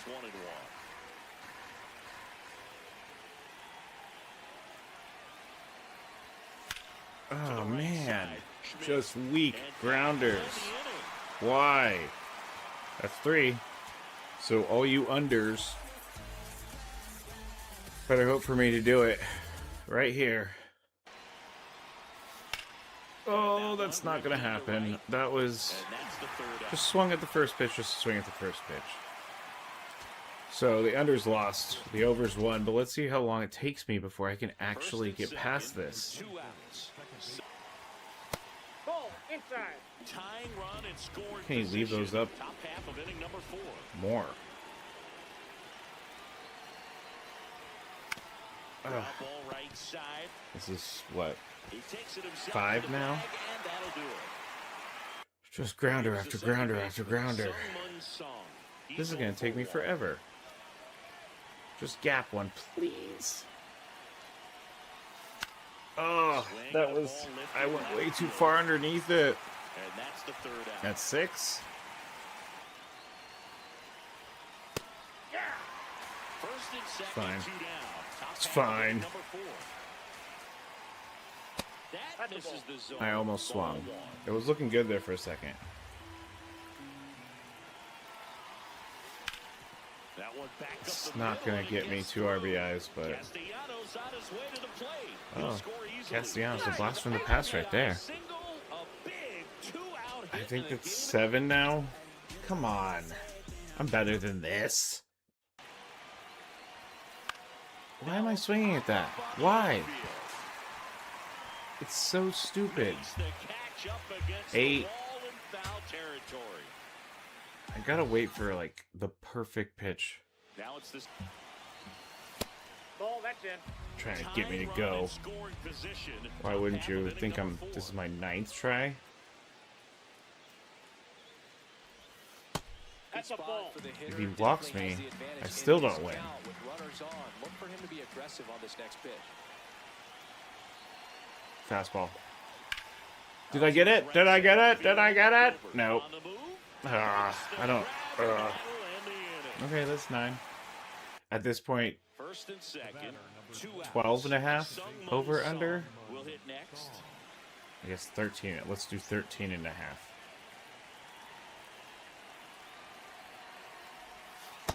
Outside, that's a ball. See, I need him to throw strikes because I lose the challenge. 2 on, 2 outs. Why do I swing at stuff like that? I think this was the 10th. The 3rd out. I gotta start writing this stuff down. Didn't think I was gonna get this far. Okay. That was we're just gonna say attempt number 10, I think. First and second, 2 outs. On the ground, right side, and that's a foul. At least I get another chance. Actually, I could have rolled for a double. That's a strike, and he inches closer to getting out of the jam. So now it's all about protect mode. Try to shorten up. Try to He's gonna track throw the me ball. sinker. Block it if you have to, as far as just a late swing that maybe you're not sure about. He's but gonna do some another way, one. Somehow Another one. climb back into this Coming at advantage me. count. And I did it. He's absolutely belted. Oh, exit. That's a home run. That wins. That wins. Go Gwynn and Chris on 97.3 The Fan. The way the Padres are playing, this may be the last happy hour of the day. Sammy's got the pregame show. He'll try to make some sense of it in about 35 minutes. I saw our friend Kyle Overshire out there earlier. Oh, yes, he's right there. And I asked him who he upset, who he made mad. Why? Because they made him come in and do the game tonight. Oh, it used to be I an see. honor and a joy to come in yes. and do a Padre baseball game. That's true. Don't know that that's the case right now. Team is in free fall. I will never forget the time I was running the board. You were on post game, and they got no hit by a rookie in Arizona. Oh, I remember that guy. I can't remember his name, but it I happened. can't either. But that was a low point. I've never heard of him again. Right. Left-handed guy. I'm gonna look it for up. Arizona. Look him up. All right, we'll hear from some of the Padres stuff earlier today out at Petco, and get you some of the latest. Lineup is in tonight. Crony's at first base. That means it's a night for Ty France off. Bogarts is back in. Song's at second. Campy's catching. Merrill and Cronenworth have switched spots in the batting order. And all of it hopefully means they won't get shut out for the third time in 4 games. Doesn't seem like much to have to hope for, but at this, the way things are going, I feel like we kind of have to make sure. Yeah, real quick. It was Tyler Gilbert, August 14th, 2021. Get this, though. Definitely, it was his debut. Yeah. And the second no-hitter ever to include a 3-pitch inning in the 8th. I didn't know that. But I know. How many big league games did Tyler Gilbert win? I'm looking 6-9 career stats. Yep. 4.43 ERA. Yep. But 1 no-hitter. Yeah, that was a low time. We're getting to that point though. I know. I'm getting weird because it's like seems like the season is slipping away faster than I can even keep up with it. Yeah, that's the thing that's scary. I mean, I said last night they got to go 4-3 on the homestand, get into the All-Star break at least at 500. So I'll reserve judgment on the season being over until then. Yeah. WNBA. If you say WNBA, somebody says WNBA, the first thing I think of honestly right now is Caitlin Clark either being shoved to the ground or Caitlin Clark screaming at an official. Those are the 2 pictures that come into my head. I don't picture the really excellent play of the rookie Paige Beckers. I don't see a whole lot of Brianna Stewart or sorry about this, but the girl from the Aces. From South Asia Carolina. Wilson. Yeah, Asia Wilson, who I should, I know, but the names escape. You'll get this age too someday, Skraby. But yeah, there's so many great players. The league is as great as it's ever been. The shooting percentages, the scores, the games. Remember when WNBA games were like 60-54? Yeah. There's games that are 109-107 now. They can play, and they're getting better and better, and it's fun and more enjoyable to watch. And all of the focus is on one thing, Caitlin Clark's treatment by the WNBA and the officials that she believes are out to get her and her only. And here's the thing. Okay, some of these fouls that have been against her, they need to be punished quickly, swiftly. They need to be caught by the officials during the game, not missed like the one was last week when she got hit in the throat. They got to be called. The players need to be ejected. The league needs to act swiftly and say, we're not going to tolerate that kind of crap anymore. On the other side of it, though, Caitlin Clark has got to stop inviting a lot of it. And she has to understand, I hate to say this because nobody deserves some of the fouls that she's gotten. And there's, huge Caitlin Clark fans out there that would be really mad to hear me say this, but she's already kind of a target because of who she is. That's neither fair or not fair, but just accurate. Caitlin Clark has been designated as the savior for the WNBA, whether right or wrong. So she has to understand that she's going to be a target going in. Don't invite any more of it. And that is my issue with Caitlin Clark. She she's in your face. She tells you about it. She trash talks, and if things don't go her way, she cries. And it's not becoming of a player that, just has enough skill to go out and play and rise above that stuff. So that's why I say it's twofold, Skrabe. I think that the players who foul her the way they have, embarrassing, and it needs to be dealt with. But I'd like to see Caitlin Clark change her attitude a little bit. One last thing. The WNBA needs a clue. And I saw this and I couldn't believe it. You know that this is the 30th anniversary year of the WNBA, right? I didn't. Okay. It is. They put out a promotional poster this year, and it's one of those posters with a bunch of, headshots and faces of players. Obviously, it was great players throughout the history of the league. We're on the Rebecca poster. Lobo, Lisa Leslie. Right, all the greats, right? All the way back. 30 years worth of great players. It also included some new players, Paige Beckers, Asia Wilson, Brianna Stewart, people like that. No Caitlin Clark. Now, you are going to tell me that the player that has basically been designated as the one to move you on into the next millennium of time, and maybe the most famous name and player in the WNBA to come along in 10 years, is not deserving of being on your 30-year poster. That's embarrassing. That is not just an oversight. And that is the kind of thing that gets people thinking that the WNBA hates Caitlin Clark when they should be, what? Supporting and embracing Caitlin Clark because of what she can do for the league. It's similar to the Tiger Woods thing, right? Tiger Woods made more money. People didn't like it until they started making more money. Caitlin Clark draws eyes to games. You can't argue that. Whether you like her or don't like it, doesn't matter. When she's on and she's playing her team, more people watch the game. Simple, true, no argument. So Caitlin Clark moves the needle like no other player in the league. Doesn't mean they have to cheat in her favor. Does mean they need to put her on the 30-year poster, though, and make it look like they kind of are embracing her rather than Paige Beckers made it.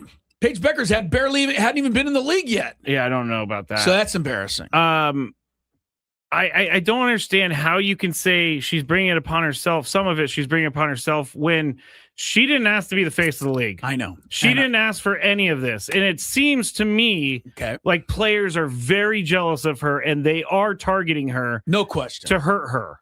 And that needs to be stopped. And that's why she reacts the way she does. She gets a punch to the throat and no one calls anything. And she can't say a word about it. Yes. She can say a word about that. But if you watch Paige Beckers play, she gives as much as she gets. And that is the part that we don't see. And that is the part that I believe she needs to work on because she is a target and they are jealous of her. And whether that's right or wrong doesn't matter. They're jealous of her and they have targeted her. So don't invite more of it. I'm not making the rules here, Skraby. I'm telling you what's happening. I know. I watch Caitlin Clark play, man. She will get up in your face. And but why is that a problem? Other people have done this in the past and everybody gives them a pass for it. And now it's like she can't. She's the only one in the world who can't do that. I know you're not saying the world, but I'm just being dramatic. I know. I'm trying to think of other people. Larry Bird was a trash talker. Michael Jordan just did it with his play. Nah, he trashed. They all do. Dylan the villain? Caitlin Clark. Draymond Green is a trash talker. Caitlin Clark, though, she is a polarizing player out on the floor. And the ones that don't like her really don't like her. I think she can change her attitude a little bit out there and just rise above the fray. That's what I'm asking her to try and do. Rise above the fray. I can see that happening. Hard to do, but I think she can do it. I have an update on something that happened at the field today that leads me to believe that this season is cursed. Oh, really? So it's over now? It's not over. We don't have to wait till the All-Star break. It's not over. Put a lid on it. But poor Jake Cronenworth. Oh no, is on the concussion IL forever. Yeah. Kevin Acey tweets out, Jake Cronenworth took a grounder off the face during batting practice, hit him right below the nose. He's being evaluated. As for now, he remains in the lineup, but I wouldn't be surprised if they took him out of the game. Ty France could go right in there and play first base. What else can happen? This is literally like we talked about this the other day. He took a ground ball off the nose during batting practice. You know what else could happen? Somebody could get hit a line drive to center field. The center fielder on the other team could miss the ball. It could roll all the way to the fence for an inside the park home run and then get stuck in the ivy. Oh, no, that would never happen. Oh, no, it would never happen. Although it did happen. Of course it did. I mean, I feel like there's a lightning strike happening at some point this year because everything else has happened. But honestly, that's not good for a guy who just got off the concussion IL. Hopefully Jake will be okay. Yeah. But yes, the way things have gone, it does seem like, oh my goodness, are you serious again? Yeah. Type of thing. It does. All right. Let's take a quick break here. We got one final segment. Are we going to hear from anybody out there? I haven't seen anything. Got anything to share with us? I'll do some searching. I must say that maybe no news is good news. Yes. Being as that was just the news you had, was that Jake got hit in the face with a ground ball. So, yikes. In batting practice. Yeah. Well, I'll dig something up in the break. More Gwynn and Chris ahead. We are where you are. My question about Jackson Merrill making plays all over the place this year. Last night, making plays all over the place. And I was trying to figure out online, and it didn't really give me an answer. What makes a platinum glover a platinum glover, and what makes a gold glover a gold glover? I think it's voted on. Ah, okay. I think it's voted on by all of the. I think out of all of them, they all get votes. I think that's how my understanding is. And the winner of that vote, I think it's the fans that get to vote it too, if I'm not mistaken. I'm not sure though. The fans get to choose the platinum glove? Maybe it's not the fans. I know there's a vote for that portion of the platinum glove. Do we think that Jackson Merrill is on pace for at least a gold glove this year? That's so hard to say because you don't know. We see Jackson every day. I haven't seen, Michael Everybody Harris else every day. Right. So of course I'm gonna say, he seems like he is, but I don't know what the rest of these guys are. He's made a lot of gold glove plays, I would say, this year, and I think we have to just be content with that and then see where the gold glove takes you. You could go, if you go through the history of the gold glove, it's a bit of an interesting study because what you see is guys getting the gold glove and then keeping the gold glove for years and years and years and years. Doesn't mean that they don't deserve it necessarily, but it's a very hard thing to actually determine, I feel. And I think there's a lot that goes to having already won it. Your dad won how many, Tony? 4, 5? 5. But it took a long time before he was in consideration for the first one, before people started to say, hey, wait a minute, this guy can play some right field now, and then he had the breakthrough. And then I think he just kept up playing good right field. I'm not saying he fell off, but it's like once you win one, you keep it. And so it's hard to get that first one, I've always felt. And, maybe Jackson can get that. So, but Tony's right. You haven't seen every other center fielder play every other, position. I wonder how much the analytics and all of that stuff enter into it too. Let me kind of fill some of the holes in this. It is no longer a popular award as it was in my dad's era. Maybe about 10 years ago, they started actually using metrics. So they are using some of those metrics. This is how you started seeing actual dudes who were good defenders and didn't necessarily have, the offensive prowess that some of the other older versions used to get. These guys who are getting it now, they are having to lead in some of these categories and kind of determine it that way. So it's not like it used to be. So if Jackson, I think it's actually easier now for a guy like Jackson to break through, whereas in the past, you might be if there was whoever, name your center fielder, Mike Trout, right? If he was in the National League, it would be very hard to unseat him if he's still out here playing and healthy on a consistent basis. So yeah, I think Jackson actually has a chance. I think this. Yeah. My question about Jackson Merrill making plays all over the place this year. Last night, making plays all over the place. And I was trying to figure out online, and it didn't really give me an answer. What makes a platinum glover a platinum glover, and what makes a gold glover a gold glover? I think it's voted on. Ah, okay. I think it's voted on by all of the. I think out of all of them, they all get votes. I think that's how my understanding is. And the winner of that vote, I think it's the fans that get to vote it too, if I'm not mistaken. I'm not sure though. The fans get to choose the platinum glove? Maybe it's not the fans. I know there's a vote for that portion of the platinum glove. Do we think that Jackson Merrill is on pace for at least a gold glove this year? That's so hard to say because you don't know. We see Jackson every day. I haven't seen Michael Everybody Harris else every day. Right, so of course I'm gonna say he seems like he is, but I don't know what the rest of these guys. Yeah, he's made a lot of gold glove plays, I would say, this year, and I think we have to just be content with that, and then see where the gold glove takes you. You could go if you go through the history of the gold glove. It's a bit of an interesting study because what you see is guys getting the gold glove and then keeping the gold glove for years and years and years and years.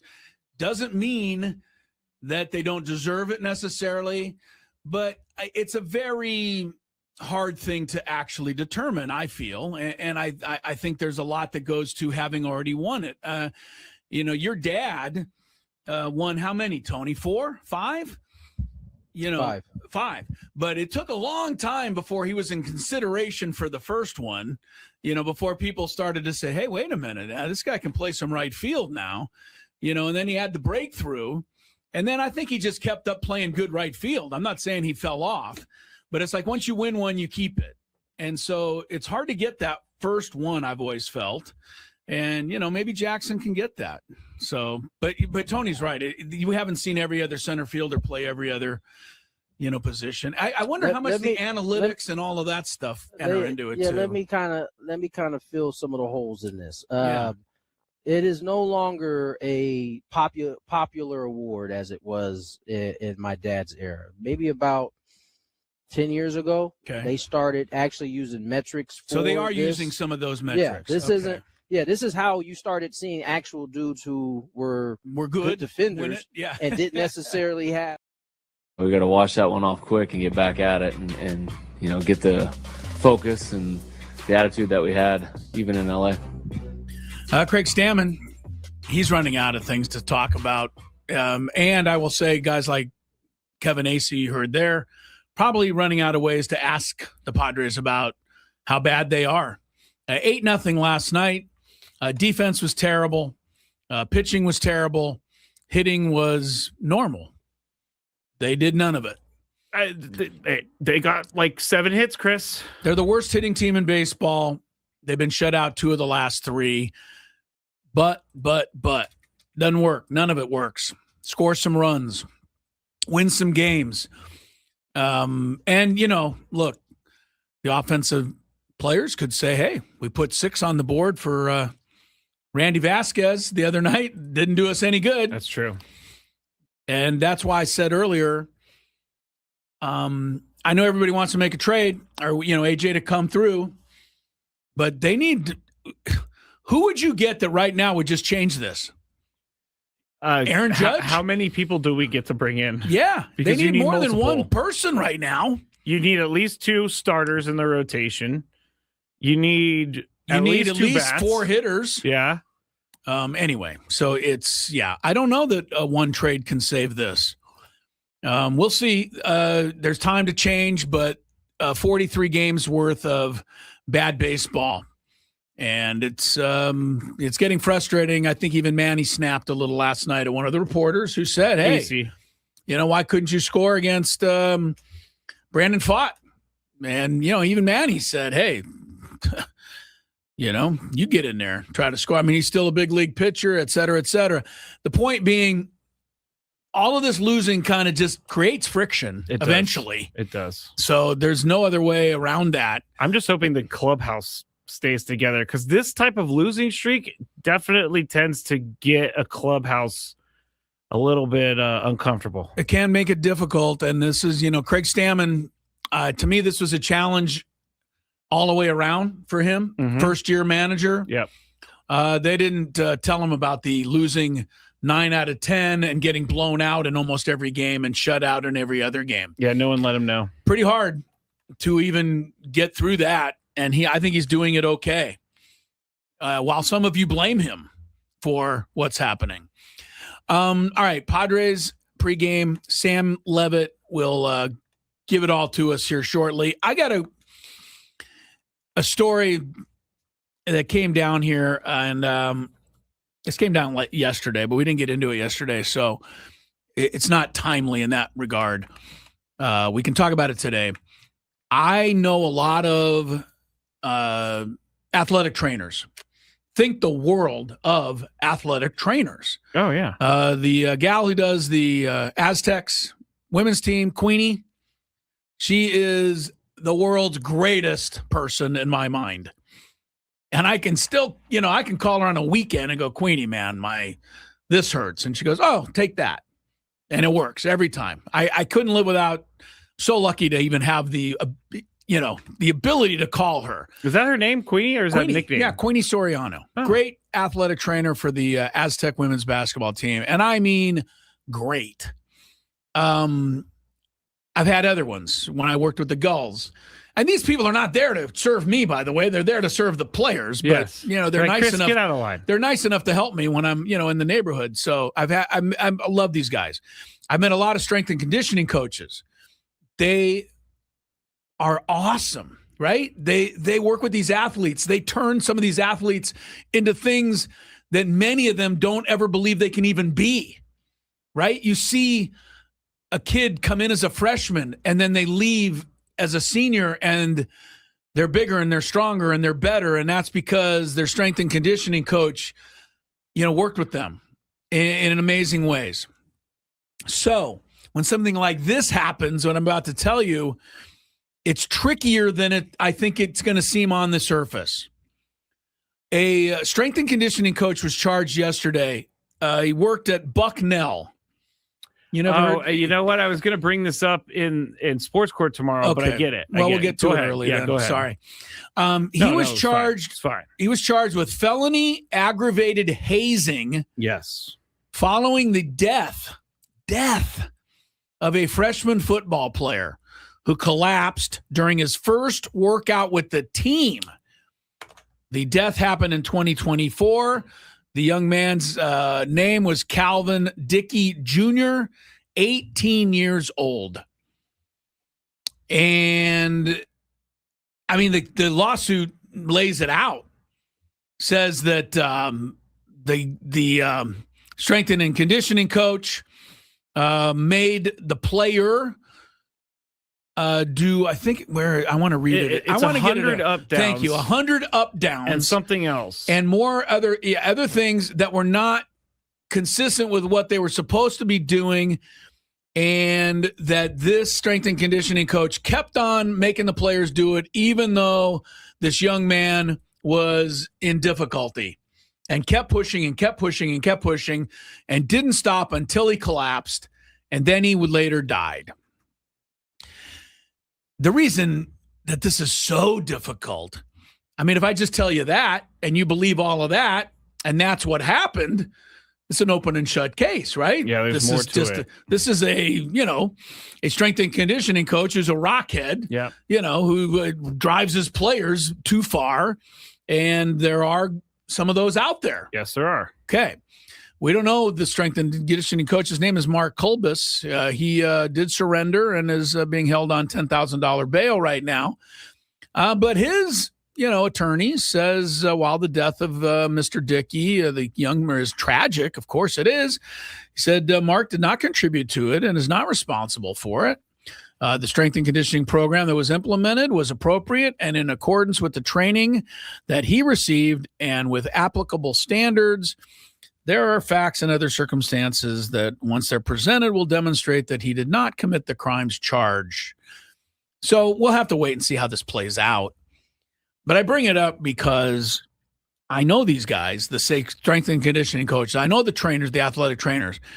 they want 99% of them, right? I can't speak for every single person out there, of course, Skraby.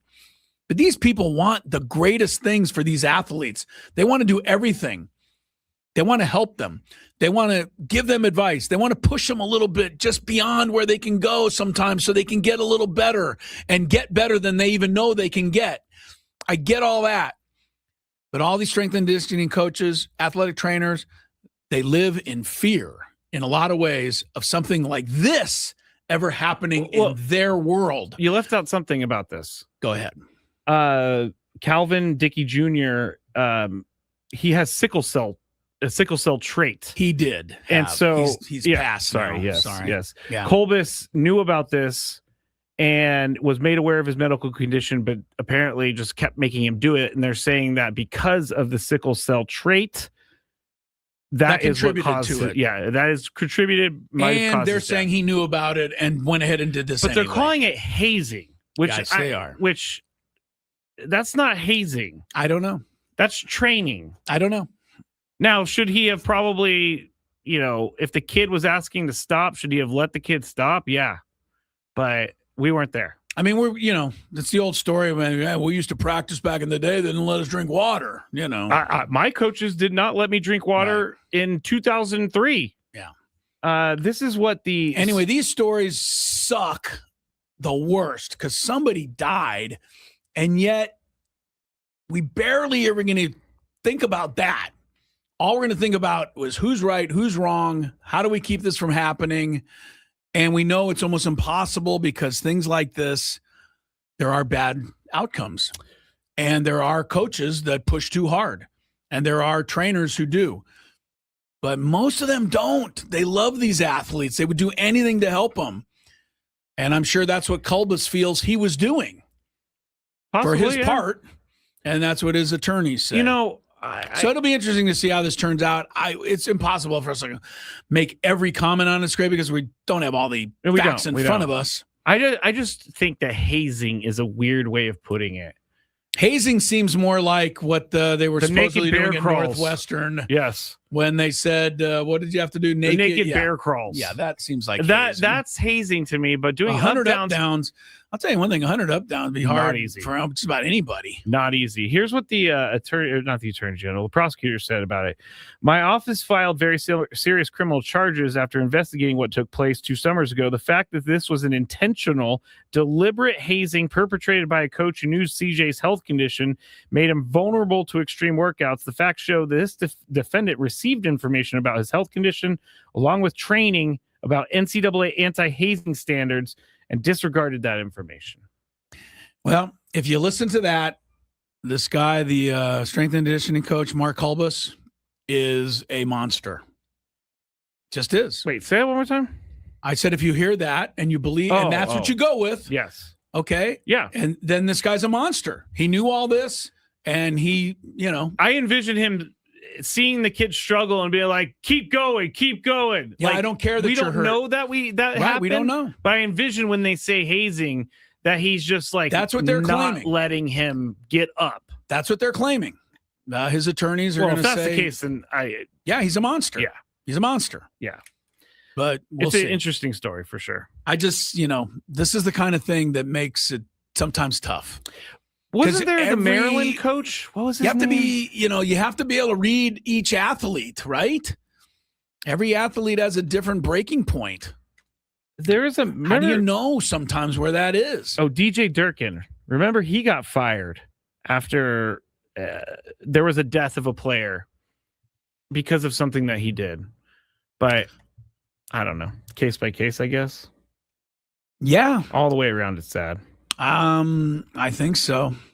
Yeah, Durkin in 2018 was placed under investigation amid toxic culture allegations after the death of Jordan McNair. All right, let's go from that to another coach who was a monster at least once in his life. Sean Payton, who basically oversaw. Oh, he did. Didn't he? Oh, yeah, he got suspended for a year because of it. He oversaw a team and defensive coordinator and basically was privy to putting bounties on people to injure them. It's called Bountygate. that makes Sean Payton a monster at least for a time in his life. I mean, he was suspended for a full year because of it. Sean Payton's trying to turn over a new leaf, though. So let's give him a little credit where it's due. Skraby, tell everybody what he said he was trying to do. So last year, maybe would he still be willing to do it? No, I don't think so. Is the offer's passed now? I think the offer's passed because Bill's in North Carolina. Oh, Bill Belichick. I just gave it away. But Sean Payton was upset when Bill Belichick got fired by the Patriots in 2024. So he came up with this harebrained scheme that he was going to become an assistant coach of the Broncos, make Bill Belichick the head coach so he can get his 15 wins, and then he would have the most wins of all time. The problem is that 15 wins is quite a bit for an NFL team to get in one season. Yeah. So they were like, we might need 2 seasons with this. Are we willing to make Bill Belichick the coach for 2 seasons to get him the record? Ultimately, it didn't happen, but Sean Payton was very serious about this, very serious about bringing him in. And this is crazy. That's pretty funny. Well, Sean Payton being an assistant coach just so he could get the record, I don't understand I don't dislike this idea if, as you said, he needed, 15 wins. Yeah, 4 wins. Yeah, to break the all-time record. And Sean Payton even thought about this enough to think about how he was going to present it to the owner of the team. It never got that far, but he really wanted to do this. That would have been crazy if this actually happened. Yeah. I don't know that even 15. I'm looking at what I'm looking at according to, the chat stuff. Shula with everything 347. Belichick with everything 328. Sounds like he would need 20 on CBS Sports. Yeah, I get you. I'm just saying there's a lot of different ways of looking at this list, but it could have been even 20. So, yeah, even though it's a fun idea, yeah, Sean Payton would have to let Belichick come in and be the head coach for 2.5 years. Yeah. So that would be crazy. You're handing over your job to a guy for 2.5 years. Sean Payton, no, I give him credit, man. He's trying to erase that monster image. I mean, and also on Wikipedia, now I'm seeing that Bill Belichick only has 302 wins. That's regular season. So there's a lot of, that's what I'm saying. There's a lot of different ways to look at this. Yes, okay. But he's got 15, he's got 20, but he needs a bunch to overtake Shula. And it's not going to happen. Doesn't look like it unless he gets another coach back in the NFL for 2 or 3 years. Sean Payton's kind of crazy. Sean Payton's a nut. He is Sean Payton, where did he start? First coaching job. Yeah. That's crazy. I know. He was like defensive back coach or something here. Why isn't he bringing his knowledge to San Diego State? He might have been. We've had a lot of great coaches at San Diego State. I mean, you can make a Hall of Fame list from among guys like Joe Gibbs, John Madden, Sean Payton. I forgot about John Madden. These are people that coached at San Diego State in the history of the day. So I'll leave you guys. There's more. I'll leave you with this, Chris. Okay. The Royals allowed a Carson Benj Little League home run.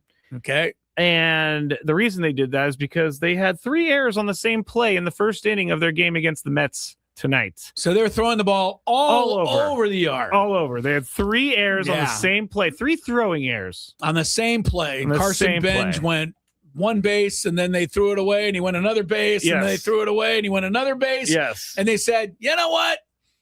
Let's throw it away one more time, guys. Let's do it. I want to see that play because you know what?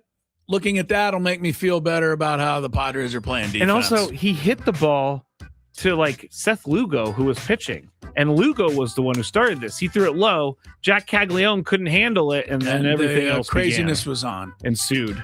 One last quick baseball note. Actually, people accomplishing things. Schwarbaum, number 31 tonight for the Phillies. He needs to be in the home. Love the Schwarb. Me too. All right. Yeah, I love the Sam Levitt, too. Yeah. I don't envy his job trying to preview this game. This win that's about to happen? Yes, right, that. We'll see. It's possible. I mean, even the Rockies won, 43 games last year. So we'll see what happens. Either way, we're back to pick up the pieces tomorrow. Thanks for joining us on Gwynn and Chris.